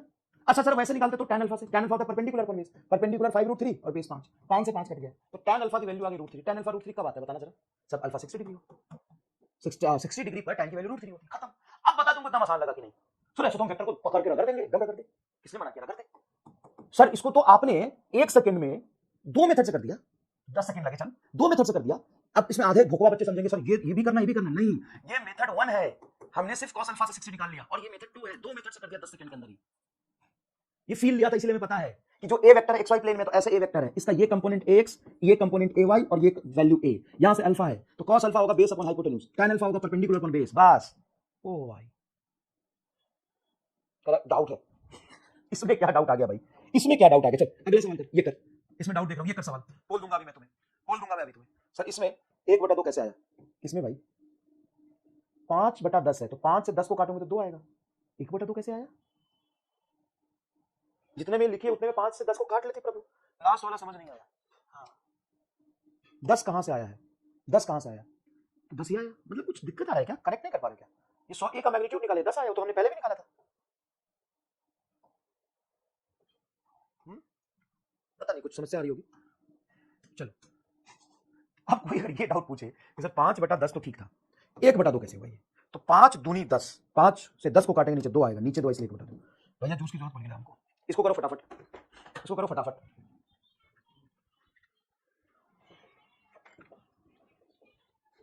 ऐसे नहीं झेला जाएगा भाई, इसके लिए चाहिए हेवी डोज। तुमको लगता है कि तुमको ऐसे झेला जा सकता है? भाई इसके लिए चाहिए हेवी डोज। इधर आजा, कम ऑन, इसके लिए चाहिए हेवी डोज। देख ये तेरा वेक्टर है, इसका मैग्नीट्यूड ले ले, ए मैग्नीट्यूड मान ले, कोई वेक्टर है, इसका मैग्नीट्यूड ले ले, तो रूट अंडर एक्स कंपोनेंट कितना 1, वाई कंपोनेंट कितना 1 और ये कितना है √2, तो √2 का स्क्वायर 1 का स्क्वायर 1 का स्क्वायर, एक का स्क्वायर 1 और √2 का स्क्वायर 2, 1 + 1 + 2, 2 3 4 √4 मतलब 2 आ गया। अब तू x axis angle cos alpha क्या बोलेगा? एक्स कंपोनेंट बताओ, ये है सिर्फ i कैप मतलब 1/2, तो अल्फा हो गया तेरा 60 डिग्री। चल दूसरा बता, चल वो भी 1 है तो बीटा भी हो गया तेरा 60, तो साफ दिख रहा है। और गामा लिखेगा √2/2 cos गामा, cos गामा लिखेगा z कंपोनेंट, z कंपोनेंट कितना √2, तो √2/a का मैग्नीट्यूड 2, √2 से 2 काटोगे नीचे √2 आ जाएगा, तो 1/√2 मतलब गामा 45 डिग्री, गामा कितना हो जाएगा 45 डिग्री। अब आंसर यहां से फटाक से तुम्हारा आएगा, कितना आ जाएगा बताओ? 60 60 एंड 60 60 एंड 45, 60 60 एंड 45, ये आंसर आएगा, ये आंसर आएगा 60 60 एंड 45। अब यहां पे सर जी हमसे तो ग्लिच हो गया, हम tan अल्फा डायरेक्टली यूज किए थे, सर वहां से तो 45 भी आना चाहिए। बताऊंगा थोड़ा रुक जा, सब्र करेगा तो मजा आएगा, इससे आंसर आएगा इसका। 65% लोगों ने सीखी है, तुमसे गलती कहां हुई? 13% लोगों को अभी मैं समझाऊंगा, इसी का इंतजार कर रहा था मैं, एक छोटी सी गलती तुमसे कराऊं, तुमने किया नहीं, मैंने कराया, डिमोटिवेट मत होना, समझाऊंगा अभी। ये आंसर आया 60 60 45, हां सर आया, कॉस से यूज किया था तो आया, हां सर कॉस से यूज किया था तो आया, लेकिन सर tan से यूज कर रहा है तो क्यों नहीं आ रहा है? tan से यूज कर रहा है तो क्यों नहीं आ रहा है? यहां पे हम सीधा ऐसे लिखे कि ये x कंपोनेंट है, ये y है और ये z है, तो सीधा यहां से अगर मैं लिखूं कि tan अल्फा होता है ay/x, क्या होता है ay/x, तो ay/x जब हम लेंगे, ay/x जब लेंगे तो ay तो 1 है सर जी, और x भी 1 है सर जी, तो tan अल्फा तो हमारा आ गया सर 1, तो अल्फा तो 45 डिग्री आना चाहिए। फिर यहां से क्यों नहीं आया? हाँ ये तो ठीक है, cos alpha cos beta cos gamma से तो सही आया, cos alpha cos beta cos gamma से तो एकदम सही है। देखो देखो ये निकाला, cos गामा क्या होगा az/a, az बोलो, एजेड आपका आ जाएगा A Z A Z A Z A Z A Z A Z A Z है √2 बटा 2, तो cos गामा आ गया। और ये तुम्हें बेसिक मैथमेटिक्स का √2 से 2 को कट करोगे तो √2 आएगा, तो cos gamma is equal to 1/√2, तो gamma is equal to 45 degree. ये सही है। अब ये क्यों नहीं लगा बताओ? सही तो फटाक से आ जाना चाहिए, tan alpha perpendicular upon base ay/ax। फिर ये ऐसे क्यों नहीं लगा? यहां से अल्फा क्यों, ये रॉन्ग क्यों हो गया? अब इसको समझाने के लिए मुझे चाहिए करना पड़ेगा थोड़ी मेहनत, लेकिन मेहनत करके जैसे मैं तुम्हें समझा दिया ना भाई साहब, आज तुमको वेक्टर अपनी आंखों के सामने नंगा खड़ा मिलेगा। देखो अभी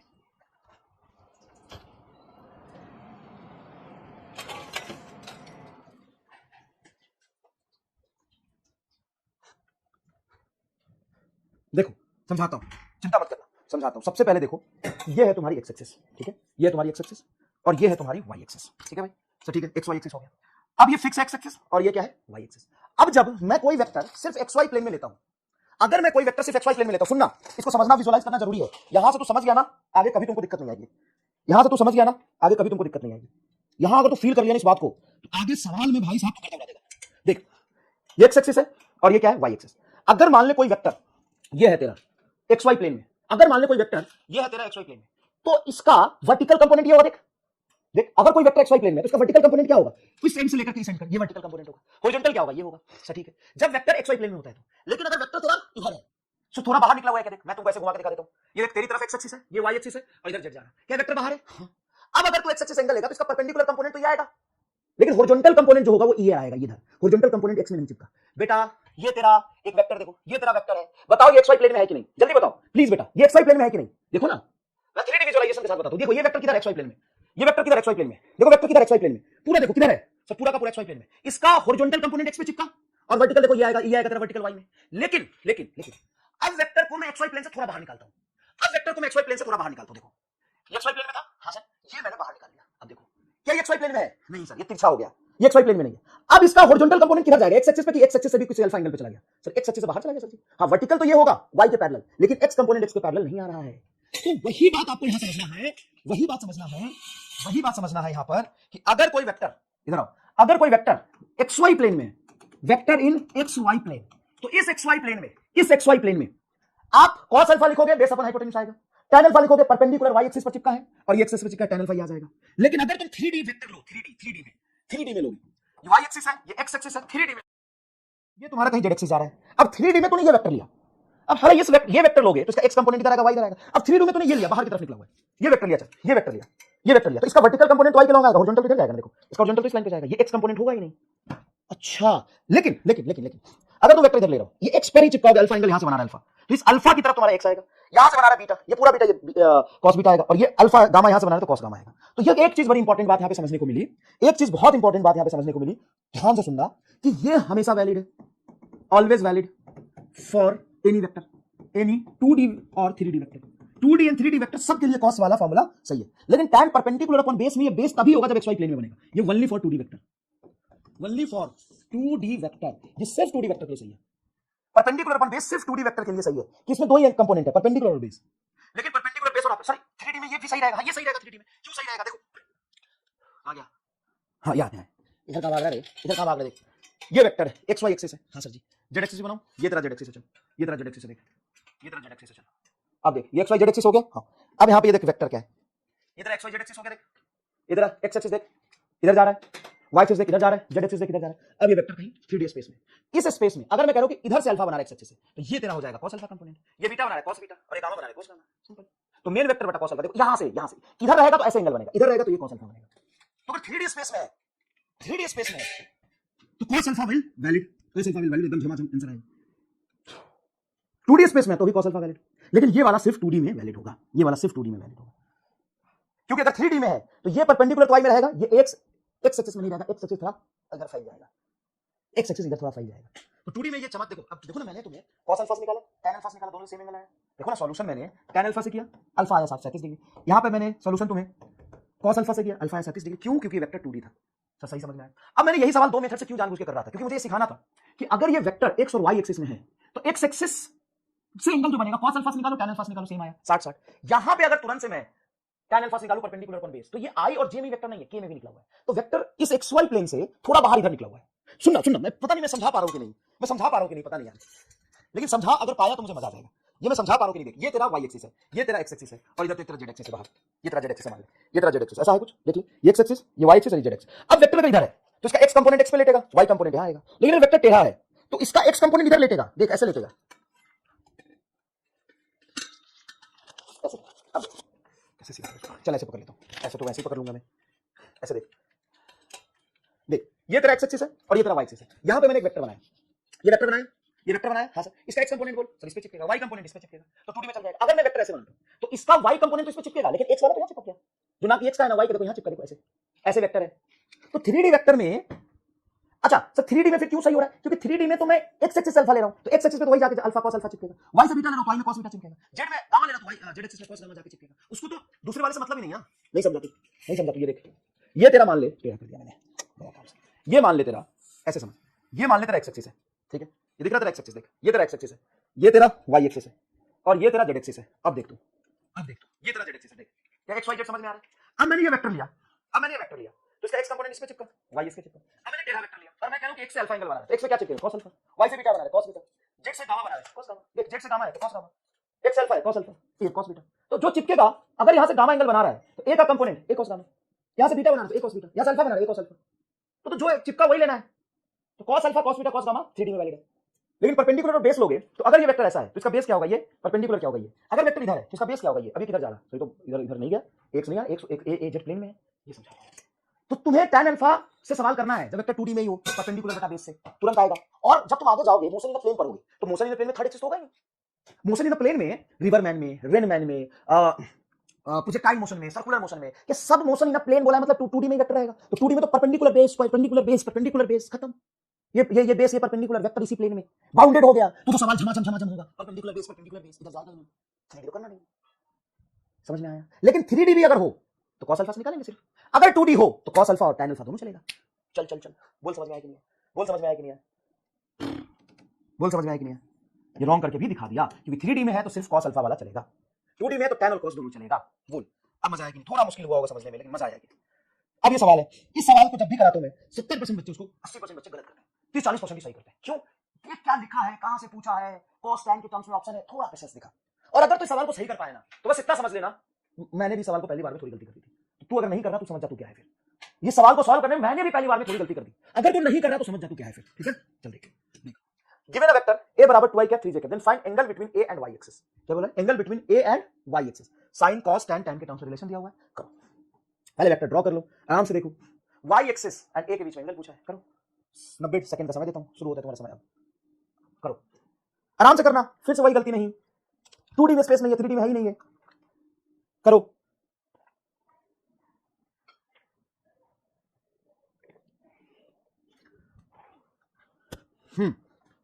Come on, you can do it, man. You can do it. Come on. आग लगा देगा तू। देख भाई मेरे ऐसा है, भाई मेरे ऐसा है, ये है तेरा x एक्सिस हंसल है, ये तेरा y एक्सिस हंसल है, तो वेक्टर दिया हुआ है 3i 2i cap plus 3j cap, 2i cap 3j cap, मतलब x कंपोनेंट हमको दिया 2i कैप और y दिया 3j कैप, ठीक है सर है। तो a एंड y एक्सिस के बीच एंगल पूछा है, ये तुम्हारा वेक्टर मान ले, ये एंगल पूछा है, मान ले अल्फा, तो ये एंगल पूछा है, a vector y axis beta बोलता तो बीटा बोल। तो सर यहां से क्या मैं ये बोल सकता हूं, क्या मैं ये बोल सकता हूं, ये 2i कैप है, इस 2i कैप को यहां शिफ्ट कर सकते हैं, हाँ कर ले 2i कैप, तो ये जो बीटा बन रहा है ये बेस होगा, ये हाइपोटेन्यूज होगा और सामने वाला ये परपेंडिकुलर होगा, तो क्या मैं फटाक से tan बीटा बोल सकता हूं 2 बटा परपेंडिकुलर और ये आपका बेस y कंपोनेंट 3 जगह, ये मेरा बेस 3, तो बीटा बराबर tan इनवर्स 2 बटा 3 आंसर आ जाएगा, tan इनवर्स 2 बटा 3 आंसर आ जाएगा, ये तीसरा आंसर है। कई लोग भी दे रहे हैं, फंसोगे बेटा फंसोगे, जिस राह पे चल रहे हो ना तुम फंसोगे। चलो अब देखते हैं कितने लोगों ने सही किया है, देखो 48% लोगों ने सही किया मात्र। अब इसमें कहां फंस गए होंगे, सवाल पढ़ने में, उसको डिकोड करने, इतना समझा तो भी इतनी परसेंट सही कर। डी कह रहे हैं tan इनवर्स 3 बटा 2, कितने लोग, 32% लोग, क्योंकि 32% लोगों ने क्या लगाया कि सर देखो हमने तो पढ़ा है परपेंडिकुलर अपॉन बेस, तो यहां से एंगल अल्फा माने तो tan अल्फा तुम्हारा एंगल होगा, tan अल्फा एंगल होगा वेक्टर और x एक्सिस में, ये तुम्हारा 3 बटा 2, तो tan अल्फा 3 बटा 2 आ गया सर जी। लेकिन ये किसके बीच का एंगल है, a vector and x axis, a vector and x axis का एंगल है ना, बिल्कुल। तुम यहां से अल्फा ले लो, ये बेस है, ये परपेंडिकुलर, tan अल्फा होगा 3 बटा 2, 3 बटा 2, tan अल्फा 3 बटा 2, ये निकाला भी है, गलत है। इतनी छोटी गलती तुम करोगे ना, मुझे भरोसा नहीं, मतलब आई एम, इतना समझाने के बाद अरे तुम्हें परपेंडिकुलर पर बेस करना, कर, कोई दिक्कत नहीं है। ये तो देख कहां से एंगल पूछा है, एक्स एक्सिस एंगल पूछ रहा हूं, वाई एक्सिस एंगल पूछ रहा है, एक ही बात होती है क्या। देख भाई ये तेरा एक्स एक्सिस है और ये तेरा वाई एक्सिस है, हाँ सर है। अब देखो ये तुमसे बोल रहा है कि एक्स एक्सिस में कंपोनेंट है 2 और वाई में 3, तो यही तो है, एक्स एक्सिस में कंपोनेंट है 2i कैप, वाई में कंपोनेंट है 3j कैप, हाँ सर है, और ये तुम्हारा रहा ए वेक्टर। ये तुम्हारा ए वेक्टर। क्या मेरे से ए एंगल पूछा है? एक्स एक्सिस एंगल पूछा है? नहीं sir, A and Y axis से पूछा, तो ये एंगल पूछ रहा है बेटा, बीटा पूछ रहा है तुम्हें इससे। तो सर कैसे निकालेंगे? ट्रायंगल तो इधर बन रहा है बेटा। ये तुम्हारा जो एक्स है, जो एक्स एक्सिस के लॉन्ग वेक्टर एक्स है, क्या मैं इसको जस्ट सॉरी क्या मैं इसको कॉपी करके यहां ले जाऊं? तो देखो एक्स एक्सिस में 2i कैप, क्या ये एक्स एक्सिस में 2i कैप नहीं रहेगा? ये सर रहेगा। ये जो 3j कैप है उसको यहाँ भी तो 3j कैप बना सकता हूं। अब ये जो बीटा एंगल बन रहा है वो किसके बीच बन रहा है? बेस और हाइपोटेन्यूज, और इस बीटा के सामने ये परपेंडिकुलर है। तो tan beta is equal to perpendicular 2 बटा बेस 3। तो beta is equal to tan inverse 2/3 answer आ रहा है। कॉस से करें? हाँ कॉस से करते हैं, बिल्कुल करेंगे। अब ये बीटा है तो हमें कॉस बीटा से करना है। तो कॉस बीटा बराबर बताओ क्या होगा? Sir cos beta base upon hypotenuse, base आ गया 3। अब हाइपोटेन्यूज बोलो, ए बोलो कितना आएगा? तो ए आएगा तुम्हारा root under x component y का होल स्क्वायर, 2 का होल स्क्वायर 4, 3 का होल स्क्वायर 9, तो 4 और 9 क्या हो जाएगा? रूट 13 9 चलते, हाँ रूट 13, तो रूट 13 ये आ गया तेरा कॉस बीटा 3 बटा रूट 13। सर कॉस बीटा 3 बटा रूट 13 आ गया। हाँ तो क्या यहाँ पे कॉस बीटा या कॉस इनवर्स 2 बटा रूट 3 बटा रूट 13 नहीं, तो गलत हो गया सर। यहाँ से कॉस के टर्म्स में तो ये आया, लेकिन ये आंसर दिया हो तो गलत है। अब इसको tan में बदलो, तो ये होता है बेस बटा हाइपोटेन्यूज, होता है क्या? हाँ होता है। अगर कॉस बीटा तूने निकाल लिया बेस अपॉन हाइपोटेन्यूज, क्या यहाँ से परपेंडिकुलर निकाल पाएगा? h का होल स्क्वायर माइनस b का होल स्क्वायर का रूट, इसमें तो h और b रख दे, p अपने आप तेरा 2 आएगा। अब यहाँ पे लिख tan बीटा, बता परपेंडिकुलर 2 और बेस देख 3। कॉस बीटा में बेस होता है बेस 3, परपेंडिकुलर 2 बटा 3, ये 2 बटा 3। कैसी बातें कर रहा है? 3 बटा 13 आएगा कॉस बीटा के टर्म में, निकाल लिया कॉस बीटा के टर्म में सर जी, निकाल दिया कॉस बीटा के टर्म में, आ गया कॉस बीटा के टर्म में, ये रहा कॉस बीटा के टर्म में 3 बटा रूट 13। कहीं है ऑप्शन? नहीं, ऑप्शन होता अगर 3 बटा रूट 13 तो सही होता। ऑप्शन अगर होता 3 बटा रूट 13 तो सही होता। देखो 3 बटा रूट 13 होता तो सही होता, एकदम सही है। Cos beta base upon hypotenuse, यहाँ पे बीटा बेस क्या होगा 3, और वैसे भी तुम y एक्सिस निकालो तो ये निकाल, y का कंपोनेंट 3 है, 3 लोगे, 3 बटा रूट 13, हाइपोटेन्यूज रूट 13 है, कॉस बीटा इतना आना चाहिए। अब इसमें मुझे बेस और हाइपोटेन्यूज पता, तो p निकाल के tan बीटा निकाल। बता, डाउट है इसमें? क्या डाउट है बोल, बोल भाई क्या डाउट है? वेक्टर का नाम पे ट्रिगो है पूरा। हाँ पता कैसे चलेगा कि tan ही लगाना है इसमें? देख बेटा, tan इसलिए लगाना है कि तुम्हें x कंपोनेंट पता है, y कंपोनेंट पता है, तो सिर्फ x y दो ही 2D प्लेन में तो tan लगा के आसानी से हो जाएगा, क्योंकि y और x दोनों कंपोनेंट हमें पता है, आसानी से हो जाएगा tan लगा के। अब इसमें देखना कि x एंगल पूछा है कि y एंगल पूछा है, इसका तो ध्यान रखो ना, मैंने बता भी दिया था, थोड़ा मुश्किल सवाल है। सर यहाँ tan इनवर्स क्यों लिया गया है? tan भी तो लिख सकते हैं, ऑप्शन में लिखा है। सवाल तुम सवाल पे सवाल खड़ा कर रहे हो, tan में भी लिख सकते हो, tan इनवर्स क्यों लिया? अब जिसने ऑप्शन बनाया उसमें tan थीटा 2/3 ना लिख के, ऐसे होता है tan थीटा 2/3 ना लिख के tan को उधर लग गया, तो थीटा बराबर tan इनवर्स 2/3 इसने लिखा है। ये तो सवाल का ऑप्शन जिसने बनाया वैसे इनवर्स में सेट करना था उसको, और मैंने सिखाया तुम्हें tan थीटा 2/3 है तो थीटा बराबर tan इनवर्स 2/3। कैसी कैसी बातें करते हो? आ गया समझ? बिल्कुल आएगा। इसमें सिर्फ एक ही बात समझना है कि एक्स एक्सिस एंगल निकालता तो हम ये अल्फा निकालते हैं, हमको वाई एंगल पूछा था ये बीटा बोलेंगे, और एक्स एंगल देखने पर, अल्फा देखने पर ये बेस और ये हाइपोटेन्यूज, वाई एंगल देखने पर ये बीटा देखने पर ये बेस और ये हाइपोटेन्यूज। एंगल देखने का तरीका बदल जाएगा। अब कहां से एंगल देख रहे हो? अगर आप यहां से एंगल देख रहे हो तो ये बेस और ये हाइपोटेन्यूज होगा, अगर आप यहां से एंगल देख रहे हो तो ये बेस और ये हाइपोटेन्यूज होगा, सामने वाला परपेंडिकुलर होगा। ये तो सिखाया आपको कि एंगल आप कहां से देख रहे हो इससे मैटर करता है। एंगल हमेशा बेस और हाइपोटेन्यूज से लेते हैं, ठीक है क्या? ठीक है क्या? समझ में आया क्या? समझ में आया क्या? समझ में आया क्या? समझ में आया क्या? अच्छा एक बात बताओ, एक बात बताओ, what is unit vector? What is unit vector? क्या होता है बेटा यूनिट वेक्टर? यूनिट वेक्टर होता क्या ये बताओ? What is unit vector? What is unit vector बताओ? यूनिट वेक्टर क्या होता है? सो यूनिट वेक्टर वो होता है जिस वेक्टर का मैग्नीट्यूड 1 हो। A vector having magnitude 1, having magnitude unit, unit मतलब 1, magnitude unit, and it unit मतलब एक यूनिट का इंग्लिश में दो मतलब, यूनिट मतलब एक और यूनिट मतलब वो इकाई वाला यूनिट। तो यूनिट वेक्टर मतलब एक ऐसा वेक्टर जिसका मैग्नीट्यूड 1 हो, यूनिट हो, मैग्नीट्यूड 1 हो, and it represent direction, and it represent direction, और वो क्या बताता है? सिर्फ और सिर्फ डायरेक्शन को बताता है। तो यूनिट वेक्टर कैसा वेक्टर होता है? जिसका मैग्नीट्यूड 1 होना चाहिए और वो डायरेक्शन को बताता है। अब अगर मान लो कि मैंने लिखा A vector is equal to I cap, क्या ये यूनिट वेक्टर है? यस ये यूनिट वेक्टर है, यस यूनिट वेक्टर है। कैसे? इसका मैग्नीट्यूड 1 है, यूनिट वेक्टर है। अब अगर मैंने लिखा ए वेक्टर बराबर आई, बी वेक्टर चले लेते हैं, बी वेक्टर बराबर आई कैप प्लस जे कैप, क्या ये यूनिट वेक्टर है? सर कैसे चेक करेंगे? बड़ा आसान है चेक करना। कोई भी वेक्टर यूनिट वेक्टर है कि नहीं ये कैसे चेक करेंगे? सब बड़ा आसान है चेक करना। कैसे? अब ये वी वेक्टर लिखा मैंने I cap plus J cap, तो इसका मैग्नीट्यूड निकालो, और मैग्नीट्यूड निकालने तुमको आता है। आप क्या करोगे? रूट अंडर आई का मल्टीप्लाई क्या है? 1, तो एक्स कंपोनेंट का होल स्क्वायर, वाई कंपोनेंट का होल स्क्वायर, 1 1 क्या हो जाएगा? Root 2। This is not a unit vector. आपको लग रहा था कि सर ये तो यूनिट वेक्टर है, क्यों? क्योंकि आई cap plus J cap, sir x और वाई के बीच का यूनिट वेक्टर होगा। नहीं नहीं नहीं नहीं, इस बी वेक्टर को लिखा मैंने I cap plus J cap, इसका मैग्नीट्यूड है root 2। This is not a unit vector.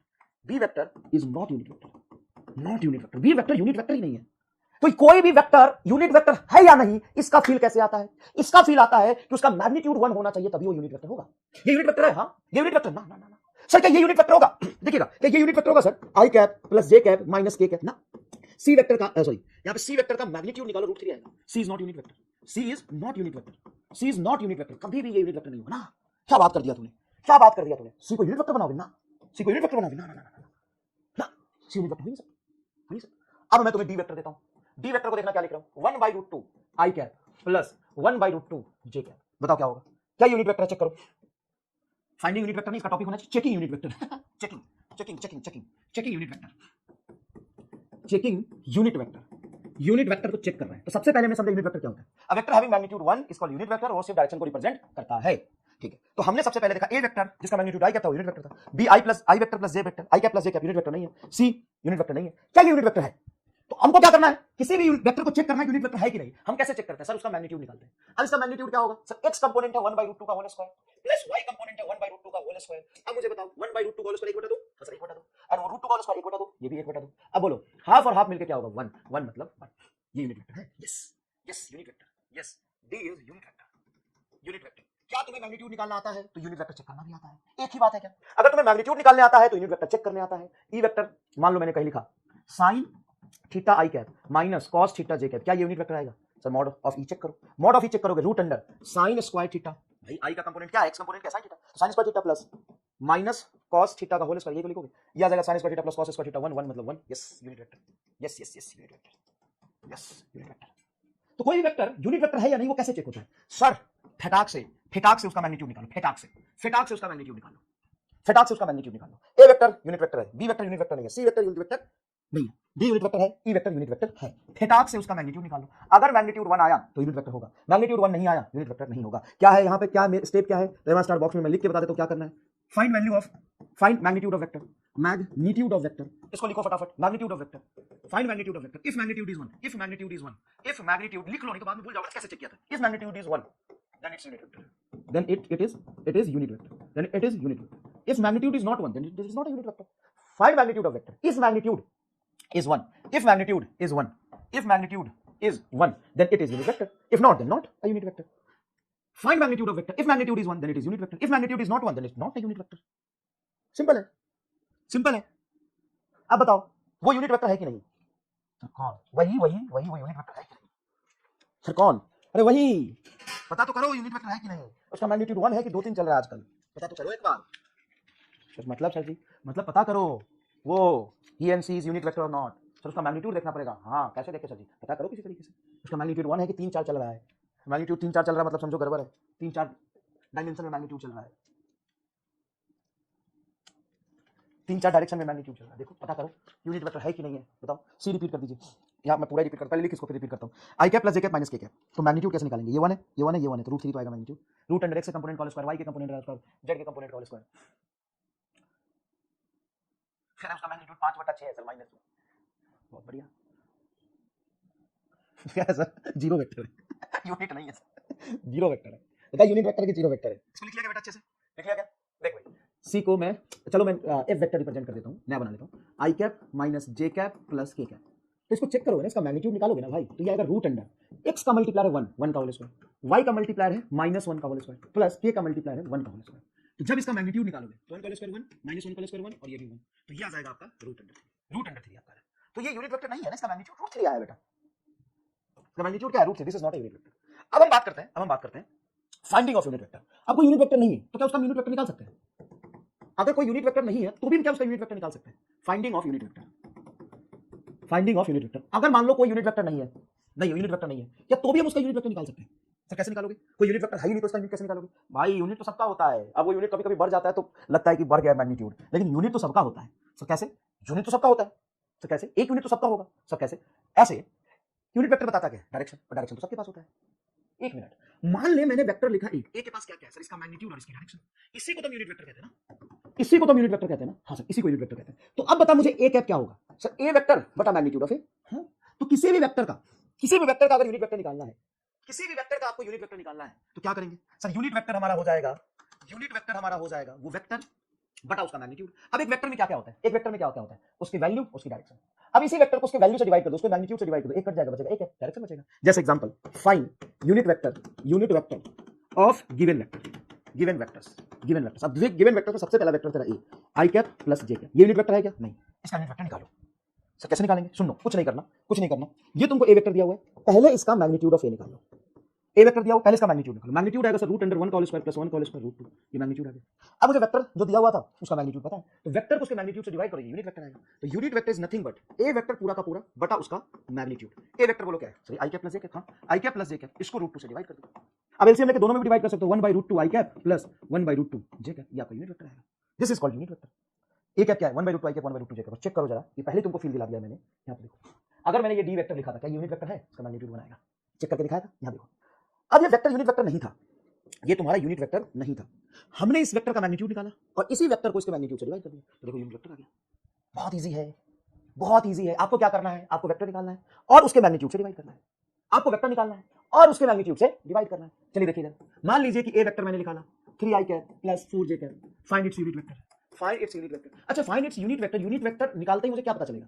Unit vector निकालते क्या पता चलेगा? उस वेक्टर की 2D 3D स्पेस में डायरेक्शन। अच्छा, डायरेक्शन तो cos अल्फा से निकालते थे, कल cos अल्फा से डायरेक्शन एंगल के टर्म्स में निकालते थे, और ये unit vector x y plane में डायरेक्शन कहां जा रहा है वो उसके टर्म्स में देता है। अब मुझे इसका यूनिट वेक्टर निकालना है, तो सबसे पहले मैं ए वेक्टर का मैग्नीट्यूड निकालूंगा।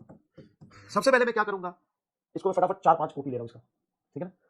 सबसे पहले देखो मैं क्या करूंगा, इसका मैग्नीट्यूड निकालूंगा। मैग्नीट्यूड क्या होगा बोलो सर? इसका मैग्नीट्यूड होगा, ए वेक्टर का मैग्नीट्यूड होगा रूट अंडर, इसका एक्स कंपोनेंट है 3 का होल स्क्वायर प्लस 4 का होल स्क्वायर, 9 16 9 प्लस 16 रूट 25 माने 5।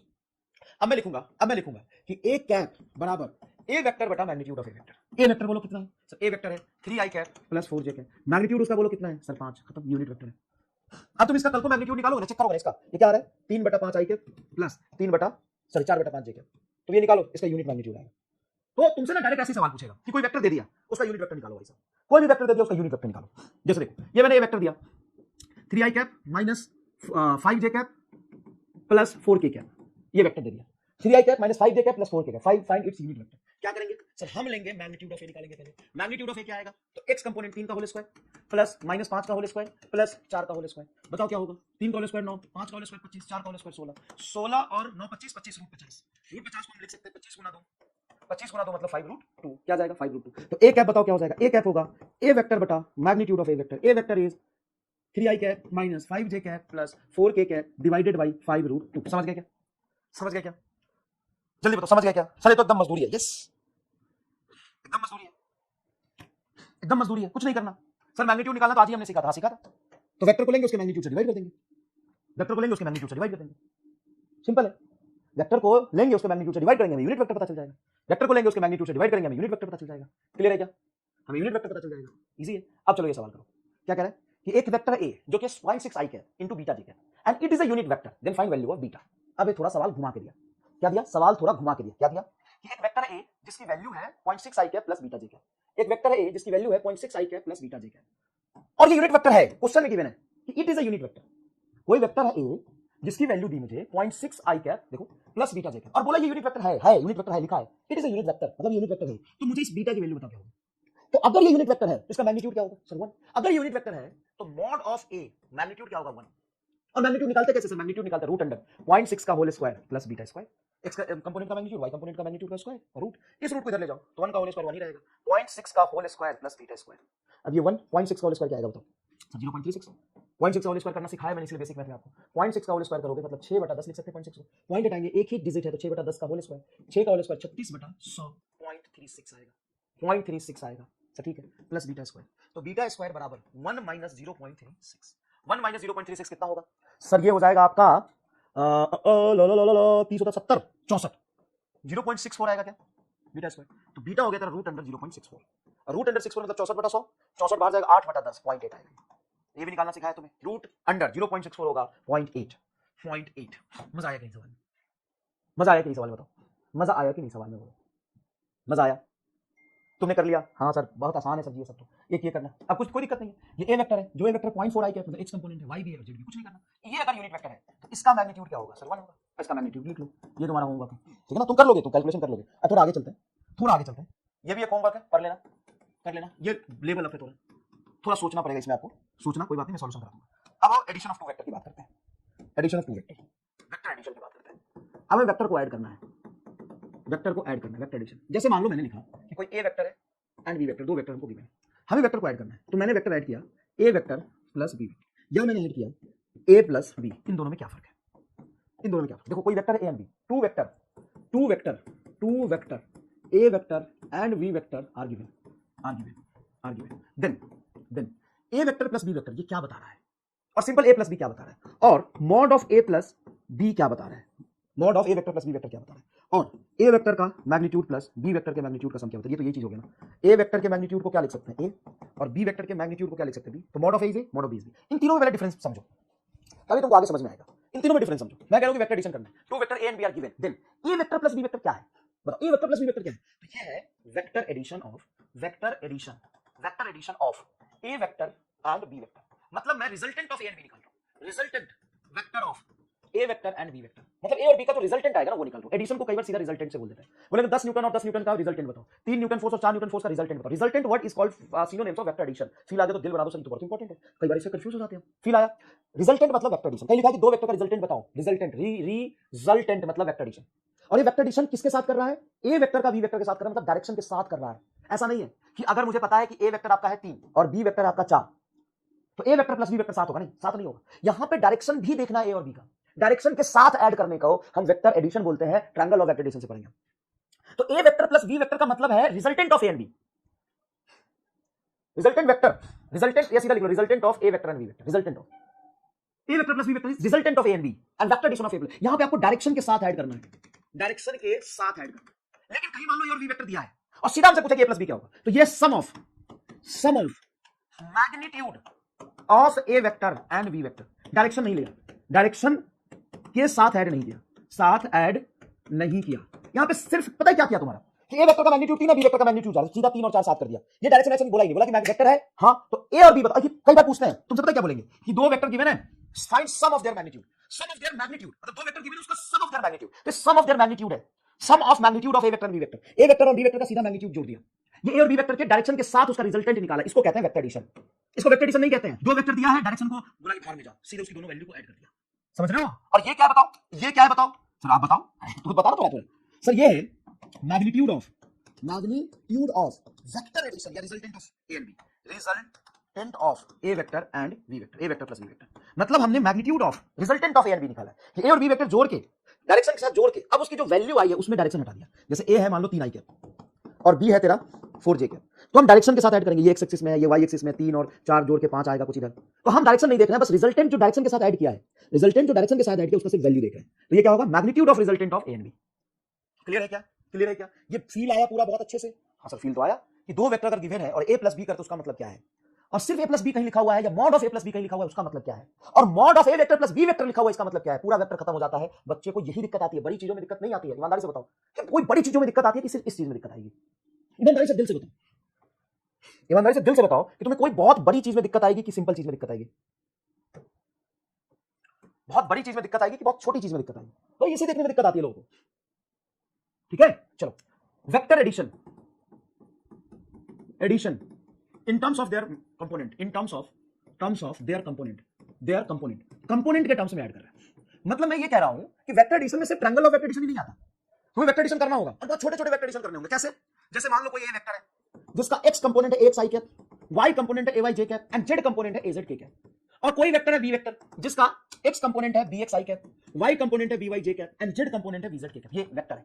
हमें क्या करना है, हमें a vector plus b vector करना है। अब a vector plus b vector करोगे, मान लो a vector plus b vector करोगे, अब कोई एक फोर्स है जो इधर लग रहा है 3 न्यूटन और दूसरा फोर्स इधर लग रहा है 4 न्यूटन, क्या दोनों की डायरेक्शन सेम है। हाँ, तो क्या ऐड करने के लिए कोई एंगल का बहुत बड़ा तामझाम होगा कि ये आगे और ये आगे, दोनों का इफेक्ट सिंपल आगे हो जाएगा 4 3 7। हाँ सर, तो होता क्या है कि जब दो वेक्टर को आप उसके कंपोनेंट के टर्म्स में एकदम खुला खुला रिप्रेजेंट करते हो और उन दोनों को जोड़ना होता है तो उसका x से x कंपोनेंट जुड़ेगा। सेम जाति वाले लोग एक साथ बैठ जाएंगे, बोलेंगे x वाला कि मैं y के साथ नहीं जाऊंगा, मेरा अलग जाति है, z वाला बोलेगा मैं z के साथ बैठूंगा, मैं y के साथ नहीं बैठूंगा, मैं अपने अपने जाति को पकड़ेगा। तो x वाली ये देखो ax bx, तो ये होगा ax प्लस bx, दोनों का x कंपोनेंट ऐड हो गया। आई क्या, फिर ay by सर ये सर वो नहीं है, सर ये सर वो नहीं है, अरे सर ये वो नहीं है, हाँ वही है जो तुम समझ रहे हो, ये वही है az प्लस bz के क्या, az प्लस bz के, सर ये वो नहीं है, वो हाँ वही है सही बोलो, वही सर ये वो वाला सर जी, आप मजाक कर रहे हो सर, यानी वो वाला सर जी, सर जी वो वाला, अरे सर जी वो वाला, हाँ वही है, अरे सर जी आप नहीं समझ रहे, वो वाला सर जी, वो वाला, हाँ वही वाला। कौन सा वाला, वो डॉट प्रोडक्ट जब लेते हैं तो आई के साथ प्रोडक्ट करते हैं, जे का जे के साथ करते हैं और के का के साथ करते हैं वही वाला। जब प्रोडक्ट करते हो x bx i dot i1 j dot j1 k dot k1, देखो x bx ay by az bz, यहां पे भी एडिशन ऐसे ही होता है। कैसे, अब यहां पे प्रोडक्ट तो नहीं कर रहे हैं, क्या कर रहे हैं सर, ऐड कर रहे हैं, तो क्या होगा, a b वेक्टर को कंपोनेंट के टर्म्स में जब ऐड करोगे, डायरेक्शन के साथ जब ऐड करोगे, तो देखो ax plus bx i common आ गया, x प्लस bx i बाहर आ गया, ay by j बाहर आ गया, az bz देखो के बाहर आ गया। और ये एकदम सेम डायरेक्शन वाले लोग, सेम सोच वाले लोग, सेम जाति वाले लोग एक साथ बैठते हैं। बोला एक्स वाला एक्स के साथ बैठेगा, किसी का एक्स है और तू किसी दूसरे का एक्स है, तो दोनों एक्स हो गए हैं, तो दोनों एक साथ बैठ के अपना दुख बतियाएंगे। और कोई वाई है तो किसी एक का वाई, किसी दूसरे का वाई, वाई वाई एक साथ बैठते हैं और जेड जेड एक साथ बैठते हैं। बोलो बोलो, देखो वो वाला, देखो वही वाला, देखो जब डॉट प्रोडक्ट करते हैं तो आई आई का ही डॉट प्रोडक्ट करते हैं, तो देखो क्या होगा, देखो क्या होगा, यहाँ पे क्या होगा, ये एक्स, देखो तुम्हारा एक्स और किसी और का एक्स एक साथ बैठेंगे, फिर तुम्हारा वाई और किसी और का वाई एक साथ बैठेंगे, क्योंकि एक्स एक्स तो दोनों एक्स हो गए, तो एक साथ बैठ के बात करेंगे, अपना दुख सुख बतियाएंगे। फिर वाई वाई वाला एक साथ बैठेंगे, जेड जेड वाला एक साथ बैठेंगे, एकदम अलग अलग, एकदम अलग अलग। समझ गया क्या? अब ऐसे सवाल आते हैं क्या, एकदम ऐसे सवाल नीट का कराता हूँ, करोगे एकदम नीट का सवाल कराओगे? नीट है, मुझे थोड़ा सा याद नहीं है कहाँ पूछा था, सवाल आता है इसमें, करोगे एक सवाल, करोगे एक सवाल, बहुत सुंदर सवाल तुमको कराता हूँ। ये मतलब कॉम्पिटेटिव एग्जाम का ही है, नीट का ही है सारी। सवाल क्या देखो, थ्री फोर्सेस, कितने फोर्स, थ्री फोर्सेस, कितने force, three forces given by a vector 2i plus 2j minus 2i minus 2j and minus 4i are acting together on a point object at a rest, then object will move along। Object कहां जाएगा? तो देखो तीनों force की हमें component के term से value दिया है। अब बच्चा पता है क्या करता है, वो ट्रायंगल लॉ ऑफ एडिशन करता है। अब कहता है सर वेक्टर को जोड़ने का तो हमको triangle law of vector addition पता है sir ji, triangle law of vector addition पता है। अबे यहाँ पे कंपोनेंट के टर्म से पहले ही दिया हुआ है, ये f1 है, ये f2 f3 f1 बोल 2i plus 2j, सीधा f1 रख, 2i plus 2j, f2 रख, minus 2i minus 2j, minus 2i minus 2j, जोड़ना है सबको, ऐड करना है, एक्टिंग टुगेदर, तो सारे को जोड़ो, फिर f3 जाए minus 4i क्या, चलो यहाँ बोलो, तो तुम्हारा क्या होगा, 2i minus 2i कट गया, 2j minus 2j कट गया, minus 4i बचा, तो नेट फोर्स कितना बच रहा है, minus 4i, तो किधर जाएगा, minus 4i, x एक्सिस की तरफ जाएगा, नेगेटिव x एक्सिस, लेकिन x y z दिया, प्लस x माइनस x नहीं दिया, तो तुम्हारा पहला आंसर हो जाएगा, खत्म। बताओ तो क्या इस एडिशन का आपको इंपॉर्टेंस समझ में आया? सर बड़ा सुंदर इंपॉर्टेंस है, 2i cap 2j cap minus 2i cap minus 2j cap minus 4i cap, तो ये इससे कटेगा, ये इससे कटेगा, माइनस 4i कैप आंसर होगा, माइनस 4i कैप आंसर होगा, देखिए माइनस 4i कैप आंसर होगा, बोलिए समझ में आ रहा है क्या, समझ में आ रहा है क्या? हाँ सर एकदम बैठ रहा है सर, दिमाग में बैठ रहा है, दिमाग में सर बैठ रहा है, बैठ रहा है दिमाग में। अब देखो दो वेक्टर तुम्हारे पास, कहाँ चला गया, देखो दो वेक्टर तुम्हारे पास, देखना ध्यान से, देखना ध्यान से, ये देखो दो वेक्टर तुम्हारे पास, two vector a is 6i cap, b is 8j cap, two vector a is 6i cap, b is 8j cap, then find a plus b vector and direction of a plus b from a। तो a plus b vector माने sir a vector plus b vector दोनों को add करेंगे, a बोलो कितना है 6i cap plus इसमें 6i cap j नहीं है, और b कितना है 8j cap, तो दोनों का सम i वाला, इसका सिर्फ i में तो i वाला लिखेंगे, इसका j वाला लिखेंगे, तो 6i plus 8j तुम्हारा a vector plus b vector है, a vector plus b vector आया 6i प्लस 8j cap, ये तेरा नेट वेक्टर है। अब यहाँ पर अगर तो कल को magnitude of a vector plus b vector निकालता है, तो a vector plus b vector का मैग्नीट्यूड होगा रूट अंडर 6 का होल स्क्वायर प्लस 8 का होल स्क्वायर, मैग्नीट्यूड निकाल रहा हूँ, a का नहीं b का नहीं, a vector plus b vector जो जोड़ क्या है उसका मैग्नीट्यूड निकाल रहा हूँ, तो 6 का होल स्क्वायर 36, 8 का होल स्क्वायर 64, रूट 100 माने 10, ठीक है। तो याद है दोनों का सम a और b कितना होगा, a और b कितना होगा। अब बोला a और b का डायरेक्शन a से कितना होगा, एक बात बताओ, a और b जो दोनों जोड़ क्या है वो कितना है 6i और 8j, तो ये 6i और ये तेरा 8j, ये क्या 2D प्लेन में है, हाँ ये तेरा नेट वेक्टर आ जाएगा a vector plus b vector, ये अकेला तेरा a था 6i का, अकेला तेरा b था 8j का, दोनों को जोड़ के ये बना, इसकी मैग्नीट्यूड कितनी है 10, ये कितना 6 और 8 है, एंगल निकाल दो, a प्लस b देखो ये जा रहा है, हाँ सर a कितना जा रहा है, a ये जा रहा है, अब एंगल क्या होगा, तो सीधा सीधा आप लिख सकते हैं tan अल्फा से निकाल लेंगे, tan अल्फा 8/6 4/3, tan अल्फा 4/3 मतलब अल्फा 53 डिग्री, अल्फा 53 डिग्री, देखो क्या सही में आ रहा है 53, जल्दी से लिखो इसको, जल्दी से लिखो इसको, इजी है एकदम सर, ये तो एकदम आप a vector plus b vector कह रहे थे उसी का एकदम खुद्दू सवाल एकदम, लेकिन ये सवाल आपको जो मैं करके दिखाया कि आपको आपके आंखों के सामने दिखा क्या है, x अलग है, y अलग है, x y एक्सिस में हमें a और b वेक्टर गिवन है, a और b जोड़ा तो ये बना, ये किधर जाएगा xy प्लेन में, xy प्लेन में, x में 6 y में 8, 6 8 का वेक्टर है सर, ठीक है। ये सवाल तो सिंपल था, एक x एक्सिस में था, एक y में था, आसानी से जोड़ लिया। कल को अगर कोई वेक्टर ऐसे दोगे आप, ये पूरा का पूरा x में होगा, ये पूरा का पूरा y में होगा, तो इसको तो हम आसानी से जोड़ लेंगे, ये एक फर्स्ट वेक्टर है, a वेक्टर पूरा x में पूरा y में, तो हम क्या करेंगे y वेक्टर को हटा देंगे, देखो भाई ये a वेक्टर हो गया, y हो गया, ऐसे ही इसका रिजल्टेंट हो जाएगा a vector plus b vector. लेकिन दिक्कत कब आएगी, जब एक वेक्टर तुम्हारा सीधा हो दूसरा टेढ़ा हो, या एक वेक्टर तुम्हारा टेढ़ा हो दूसरा भी टेढ़ा हो, तब इस चीजों में तुमको दिक्कत आती है। तो यहां पे निकाला गया triangle law of vector addition, triangle law of vector addition, टेढ़े वेक्टर्स को जोड़ने के लिए, और आपको वेक्टर ग्राफिकल रिप्रेजेंटेशन में दिया हो, मैग्नीट्यूड के टर्म्स में नहीं दिया हो, कंपोनेंट के टर्म्स में नहीं दिया हो, उसको जोड़ने के लिए हमने निकाला triangle law of vector addition. बेटा पता है तुम्हें एक चीज अच्छे से पता होना चाहिए कि सर मैग्नीट्यूड में वेक्टर दिया हो तो कैसे ऐड करेंगे, और ग्राफिकल रिप्रेजेंटेशन के टर्म्स में दिया हो तो कैसे ऐड करेंगे, ये दोनों बातें अलग है ना। अच्छा तुमको ये बता दे कि एक वेक्टर का मैग्नीट्यूड है 3, दूसरे वेक्टर का मैग्नीट्यूड है 4, दोनों में एंगल है 60 डिग्री। अब एक है 3 दूसरा है 4 और दोनों में एंगल है 60 डिग्री, एक बात बताओ इससे कैसे करोगे। एक वेक्टर मैं तुम्हें बता दूं कि एक वेक्टर का मैग्नीट्यूड है 4, दूसरे वेक्टर का मैग्नीट्यूड है 3, और इन दोनों के बीच में एंगल है 30 डिग्री। अब इस इंफॉर्मेशन से मुझे ए वेक्टर प्लस बी वेक्टर निकालना है, कैसे निकालोगे, क्या ये यूज कर सकते हैं? नहीं सर, अगर एक वेक्टर का मैग्नीट्यूड 3 है, दूसरे वेक्टर का मैग्नीट्यूड 4 है और उसके एंगल 30 डिग्री दिया है, तो मुझे तो ये पता ही नहीं कि एक्स में वाई में कितना है, मुझे तो सिर्फ इसका मैग्नीट्यूड पता है, मुझे नहीं पता एक्स में है कि वाई में है कि एक्स वाई प्लेन, मुझे भी नहीं पता, ये में नहीं दिया हुआ है, दोनों के बीच का एंगल दिया हुआ है। ऐसा अगर दिया तो क्या ये लगेगा, मैं बस इतना पूछ रहा हूं, क्या ये लगेगा, सोचो, ये इंपॉर्टेंट है सोचना। चाहिए लगे, अबे डॉट प्रोडक्ट नहीं करना, मुझे ऐड करना, ए वेक्टर प्लस बी वेक्टर चाहिए, ए वेक्टर प्लस बी वेक्टर चाहिए मुझे। अगर मुझे ए वेक्टर प्लस बी वेक्टर चाहिए तो क्या मैं ये लगा दूं? ये तो तब लगाऊंगा ना, ये तो तब लगाऊंगा ना कि जब मुझे वेक्टर एक्स के टर्म्स में दिया हो, वाई के टर्म्स में दिया हो, जेड के टर्म्स में इंडिविजुअल पूरा दिया हो, फिर B vector x Y z में दिया हो। क्या तुमको फील आया? तो बता दो यार, समझ में आया सर, हम यही तो दिक्कत होती थी आगे चल के। ईमानदारी से बताना कि जब दो वेक्टर को तुम ऐड करते थे, कभी सवाल अचानक से आता था, तुम ये नहीं समझते थे कि इसको ट्रायंगल लॉ से जोड़ क्यों नहीं रहे यार सर, इसको इसमें ट्रायंगल लॉ लग क्यों नहीं रहा है सर जी? सर कई बार इसमें ट्रायंगल लॉ से नहीं जोड़ते हैं, कई बार ऐसे जोड़ते हैं, कई बार ऐसे जोड़ते हैं। तुमको समझ में आया कैसे जोड़ना है? कब? अगर मुझे vector x Y z component में दिया हो, दूसरा vector x Y z component में दिया, तो ट्रायंगल लॉ नहीं लगेगा, जाति कंसेप्ट लगेगा, सेम जाति वाले को एक साथ बिठा के जोड़ देंगे। लेकिन अगर वेक्टर मुझे कंपोनेंट में नहीं दिया, सीधा एक वेक्टर दिया हुआ है 4, ये इधर भी हो सकता है, इधर भी हो सकता है, इधर भी हो सकता है, नेक्स्ट बताइए वैल्यू बताइए। दूसरा वेक्टर है 3, ये इधर भी हो सकता है, इधर भी हो सकता है, इधर भी हो सकता है। इन दोनों के बीच में एंगल 30 है, तो ऐसे भी तो 30 बन सकता है। देखो ए बी के बीच 30, ऐसे भी तो बन सकता है 30, ऐसे भी तो बन सकता है 30। तो कहां है वो मुझे नहीं पता, दोनों के बीच का एंगल पता है। तो इसके लिए निकाला गया, जब वेक्टर एंगल के टर्म्स में दिया हो, जब वेक्टर एंगल के टर्म्स में दिया हो, तब निकाला गया triangle law of vector addition. अब triangle of vector addition, triangle of vector addition, triangle of vector addition क्या कहता है? ये कहता है कि जब भी आप दो वेक्टर को ऐड करते हैं, जब भी आप दो वेक्टर को ऐड करते हैं, तो ड्रॉ फर्स्ट वेक्टर, सबसे पहले पहला वेक्टर ड्रॉ करें, draw first vector. Sir first किसको मानेंगे? किसी को भी मान ले, दो वेक्टर को ऐड करना, दोनों में से किसी को फर्स्ट मान ले, किसी को सेकंड मान ले, चलेगा। Draw first vector and start drawing मतलब उसको प्लॉट करना, ड्रॉ करना। Drawing second vector from start drawing second vector from head of first vector,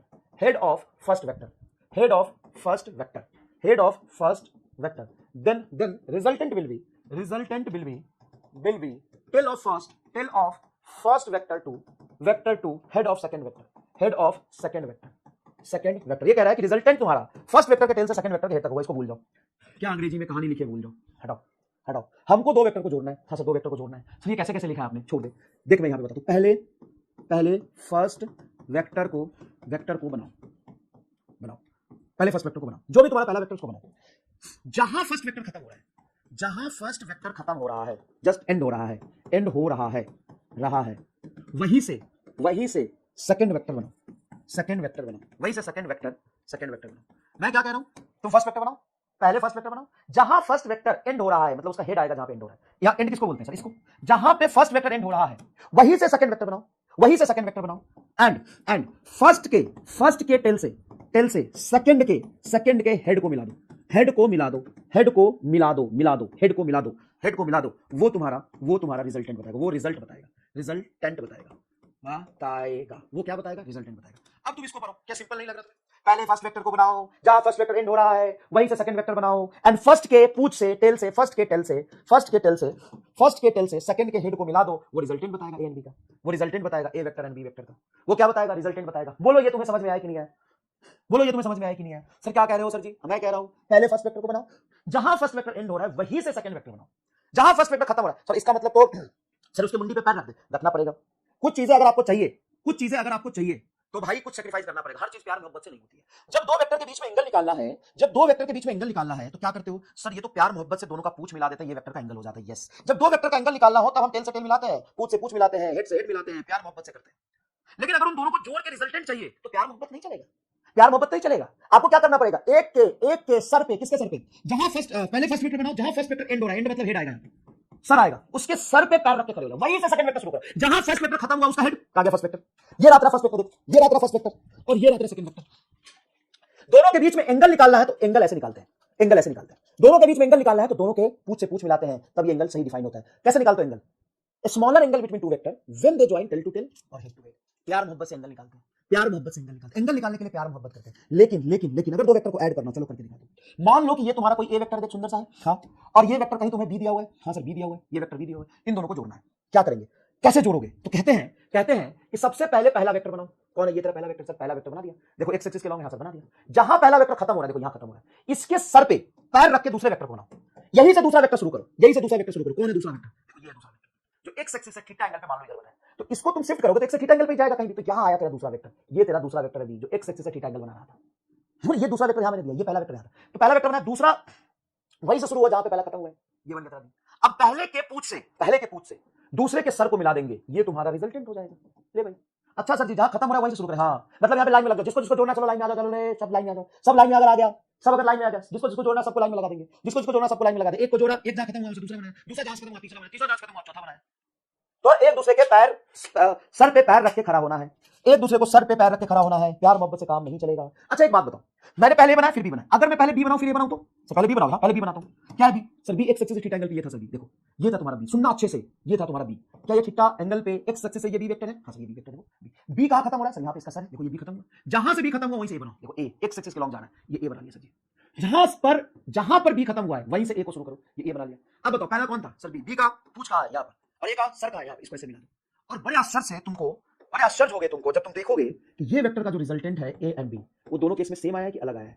A plus B दोनों केस में सेम आया है कि अलग आया है? सर ये ऐसे है सर, देखो ये ऐसे एक्स वाई प्लेन में, देखो ऐसे है, ये तो वही है, देखो लंबाई भी तुमको सेम दिख रहा होगा सर। इसका मतलब आप पहला वेक्टर कोई भी चूज करो चलेगा, पहला वेक्टर ए लो, ए जहां खत्म हुआ सर बी बनाओ, पहले के टेल से दूसरे हेड को मिला दो, देखो ए प्लस बी और देखो ए प्लस बी। तुम विजुअलाइज करो, काम करो, सुनो, मैंने हाथ से बनाया थोड़ा ज्यादा कम हो सकता है, मैं इसको पैरेलली शिफ्ट करता हूं, यही है ना तेरा, ये है ना, इसको कॉपी कर लेता हूं और इसको पैरेलली शिफ्ट करके ऊपर ले जाऊं। मैं टेढ़ा नहीं कर रहा, मैं घुमाया बिल्कुल भी नहीं, उसको पैरेलली शिफ्ट करके इधर ले जाओ, देखो ये थोड़ा थोड़ा ऊपर नीचे है क्योंकि हाथ से बनाया, लगभग लगभग देखो ऐसा ही दिखेगा तुम्हें, देखो ना ये ऐसा ही दिखेगा। हाथ से बनाया तो थोड़ा लंबाई कम ज्यादा हो गया होगा बस, लेकिन ये दोनों सेम है, ए प्लस बी इसमें जो आएगा और इसमें आएगा सेम आएगा, ए प्लस बी जो इसमें आएगा उसमें आएगा सेम आएगा। अब मान लो कल को मैं तुम्हें ये वेक्टर बनाऊं कि भाई साहब मेरा ये ए वेक्टर है, फिर ये मेरा बी वेक्टर है और ये मेरा सी वेक्टर है। अब triangle law of vector addition के अकॉर्डिंग ए बी सी में रिलेशन लिखो, कैसे लिखोगे? ये सी वेक्टर है, ये बी वेक्टर है, ये ए वेक्टर है। अब बताओ इसमें किसको किसको जोड़ा है तो किस कौन मिला है, तो ये कैसे देखते हैं? किसको किसको जोड़ा है तो कौन मिला है? तो सबसे पहले देखो कि जब जोड़ते हैं ट्रायंगल ऑफ वेक्टर एडिशन से, तो पहला वेक्टर ढूंढो, पहला वेक्टर ढूंढो कोई भी तुम, तो जहां पे दो कोणों का पूछ मिल रहा होगा वहीं से तो शुरू होगा कोई वेक्टर। तो तुम ये मान लो सर ए लेते हैं, चलो चलो ए लिया हमने, ए वेक्टर लिया, क्या ए में बी इसमें मुंडी पर सर रख के खड़ा हो रहा है? क्या मुंडी पे पैर रख के खड़ा हो रहा है? नहीं, तो तुम ये नहीं लिख सकते ए प्लस बी। क्यों नहीं लिख सकते ए प्लस बी सर? क्योंकि ए वेक्टर जहां खत्म हो रहा है वहां से बी शुरू नहीं हुआ है, तो ये नहीं लिख सकते। ट्रायंगल ऑफ वेक्टर एडिशन से लिखोगे तो पहले तुम लिखो, चलो ये लो चलो बी ले लो, सर बी लेंगे तो ये बी से फिर ए नहीं शुरू होना, गलत है, पहले सी लो, तो तुमने लिया पहले सी लिया, हाँ सर पहला वेक्टर मेरा सी हो गया, सी जहां खत्म हो रहा है वहीं से बी शुरू हो रहा है, हाँ जहां सी का एंड हुआ है उसके सर पे बी पैर रख के खड़ा हो गया, बी पैर रख के खड़ा हो गया, तो सी जहां खत्म वहां से बी शुरू हुआ, पी सीधा पहला, तो पहले के टेल से दूसरे के सर तक आया, ये तेरा हो जाएगा ए वेक्टर। अब बोल मजा आया कि नहीं? C plus B is A, क्या कहता है ट्रायंगल ऑफ वेक्टर एडिशन? पहला वेक्टर लो, अब तुम पहला तो कुछ भी ले सकते हो, पहला ए भी ले सकते हो, ए लो, चलो सर पहला ए लिया, क्या ए जहां खत्म हो रहा है से बी शुरू हुआ है? नहीं नहीं, ये बना बनाया है, हमें रिलेशन लिखना है, ये बना बनाया हमें रिलेशन लिखना, तो पहले ये लो, ए जहां खत्म हुआ वहां से बी शुरू हो रहा है, नहीं शुरू हो रहा है, जहां ए खत्म हुआ वहीं पे बी का मुंडी, दोनों मुंह से मुंह मिला के बैठे, नहीं होगा एडिशन, पूछ से पूछ मिला के बैठोगे एडिशन नहीं होगा, मुंह से मुंह मिला के बैठोगे एडिशन नहीं होगा, तो ये ए नहीं ले सकते, सर बी लेते हैं, बी मुंडी से मुंडी मिला के बैठा है, जहां मुंडी से मुंडी मिला के बैठा है वो वेक्टर लेना ही नहीं, वहां से स्टार्ट करना ही नहीं। बताओ जब भी तुम्हें किसी भी डायग्राम में अगर तुम्हें ट्रायंगल ऑफ वेक्टर एडिशन से रिलेशन लिखना है तो सबसे पहले जहां से मुंडी मिला उसको मत लो, हेड टू हेड मिल रहा उसको मत लो, हेड टू हेड को मत लो, मुंडी से मुंडी मिला के बैठा है, मुंडी से मुंडी मिला के बैठा है यार, एडिशन कैसे होगा? एडिशन करने के लिए कुछ सैक्रिफाइस करना होता है, एंगल थोड़ी निकालना हो, ए पूछ से पूछ मिला, ताल से ताल मिला, मुंडी से मुंडी मिला एंगल दे देगा, पूछ से पूछ मिला, मुंडी से मुंडी मिला एंगल दे देगा, अरे एंगल दे देगा लेकिन हमें एंगल नहीं चाहिए, हमें एडिशन चाहिए, एडिशन करने के लिए मुंडी से मुंडी मिलाने से नहीं होता है, एडिशन करने के लिए क्या चाहिए? एडिशन करने के लिए जहां एक खत्म होगा वहीं से दूसरा शुरू होगा, ऐसे दो वेक्टर को रख दोगे, देखो ये वेक्टर ये वेक्टर, अरे जोड़ दो रे, नहीं जुड़ेगा, मुंडी से नहीं जुड़ता है, ऐसे कर नहीं जुड़ता है, क्या है? जहां एक खत्म होगा वहां से दूसरा शुरू करो। तो चलो हमने ए लिया, हाँ ए खत्म हुआ से बी शुरू हो रहा है, नहीं शुरू हो रहा है, हमने बी लिया, बी जहां खत्म होना से शुरू हो रहा है, नहीं शुरू हो रहा है, हमने चल फिर सी लिया, जब हमने ये सी लिया तो ये सी वेक्टर है, सी जहां खत्म हो रहा है वहां से बी लो, सी जहां खत्म हो रहा है वहां से बी लो, वहां से एकदम सही है, बी ले लिया, सी पहले के टेल से दूसरे के हेड पे मिला, ये आया, बोलो मजा आया कि नहीं आया? बोलो मजा आया कि नहीं आया?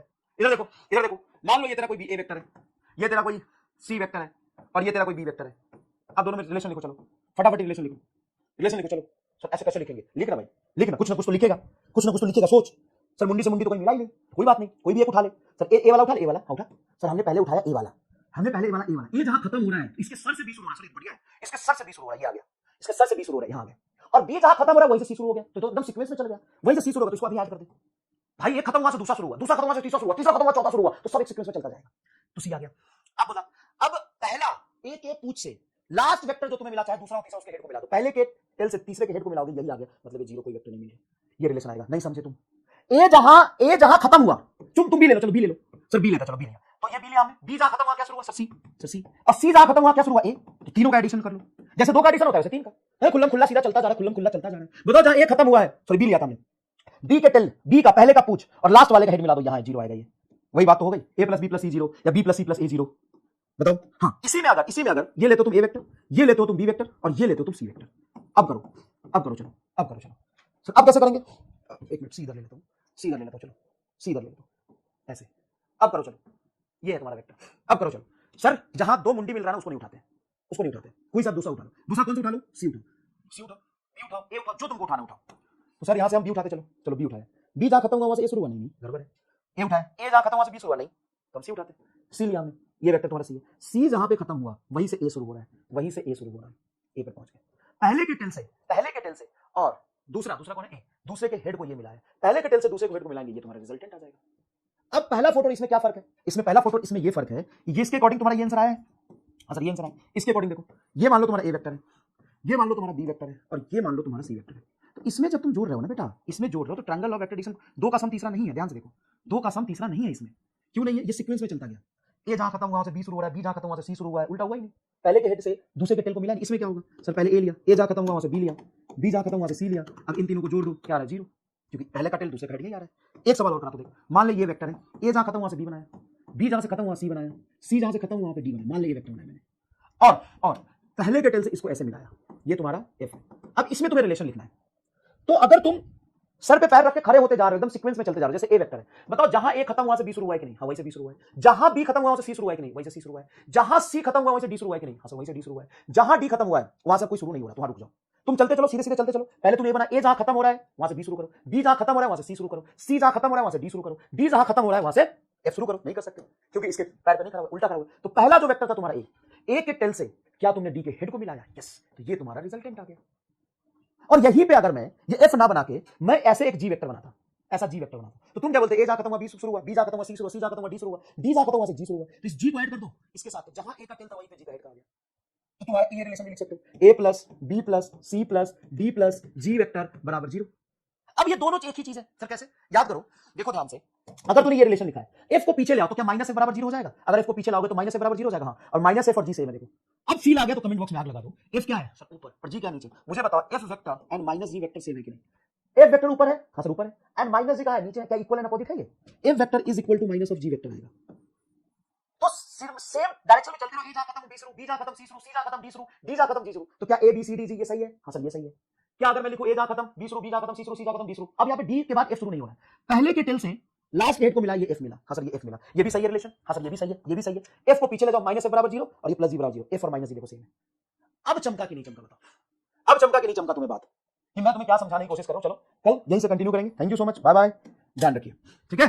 अब बताओ वेक्टर में मजा आया कि नहीं? डायरेक्शन को साइन एंड प्यार मोहब्बत से एडिशन नहीं होता है। क्या करोगे? क्या है नारा? प्यार मोहब्बत से एडिशन नहीं होता है, टेल से टेल मिलाने से एडिशन नहीं होता है। जहां खत्म हो रहा है वहां से दूसरा शुरू करना है, जहां दूसरा खत्म हो रहा है वहां से तीसरा शुरू करना है। समझ गए? चलो।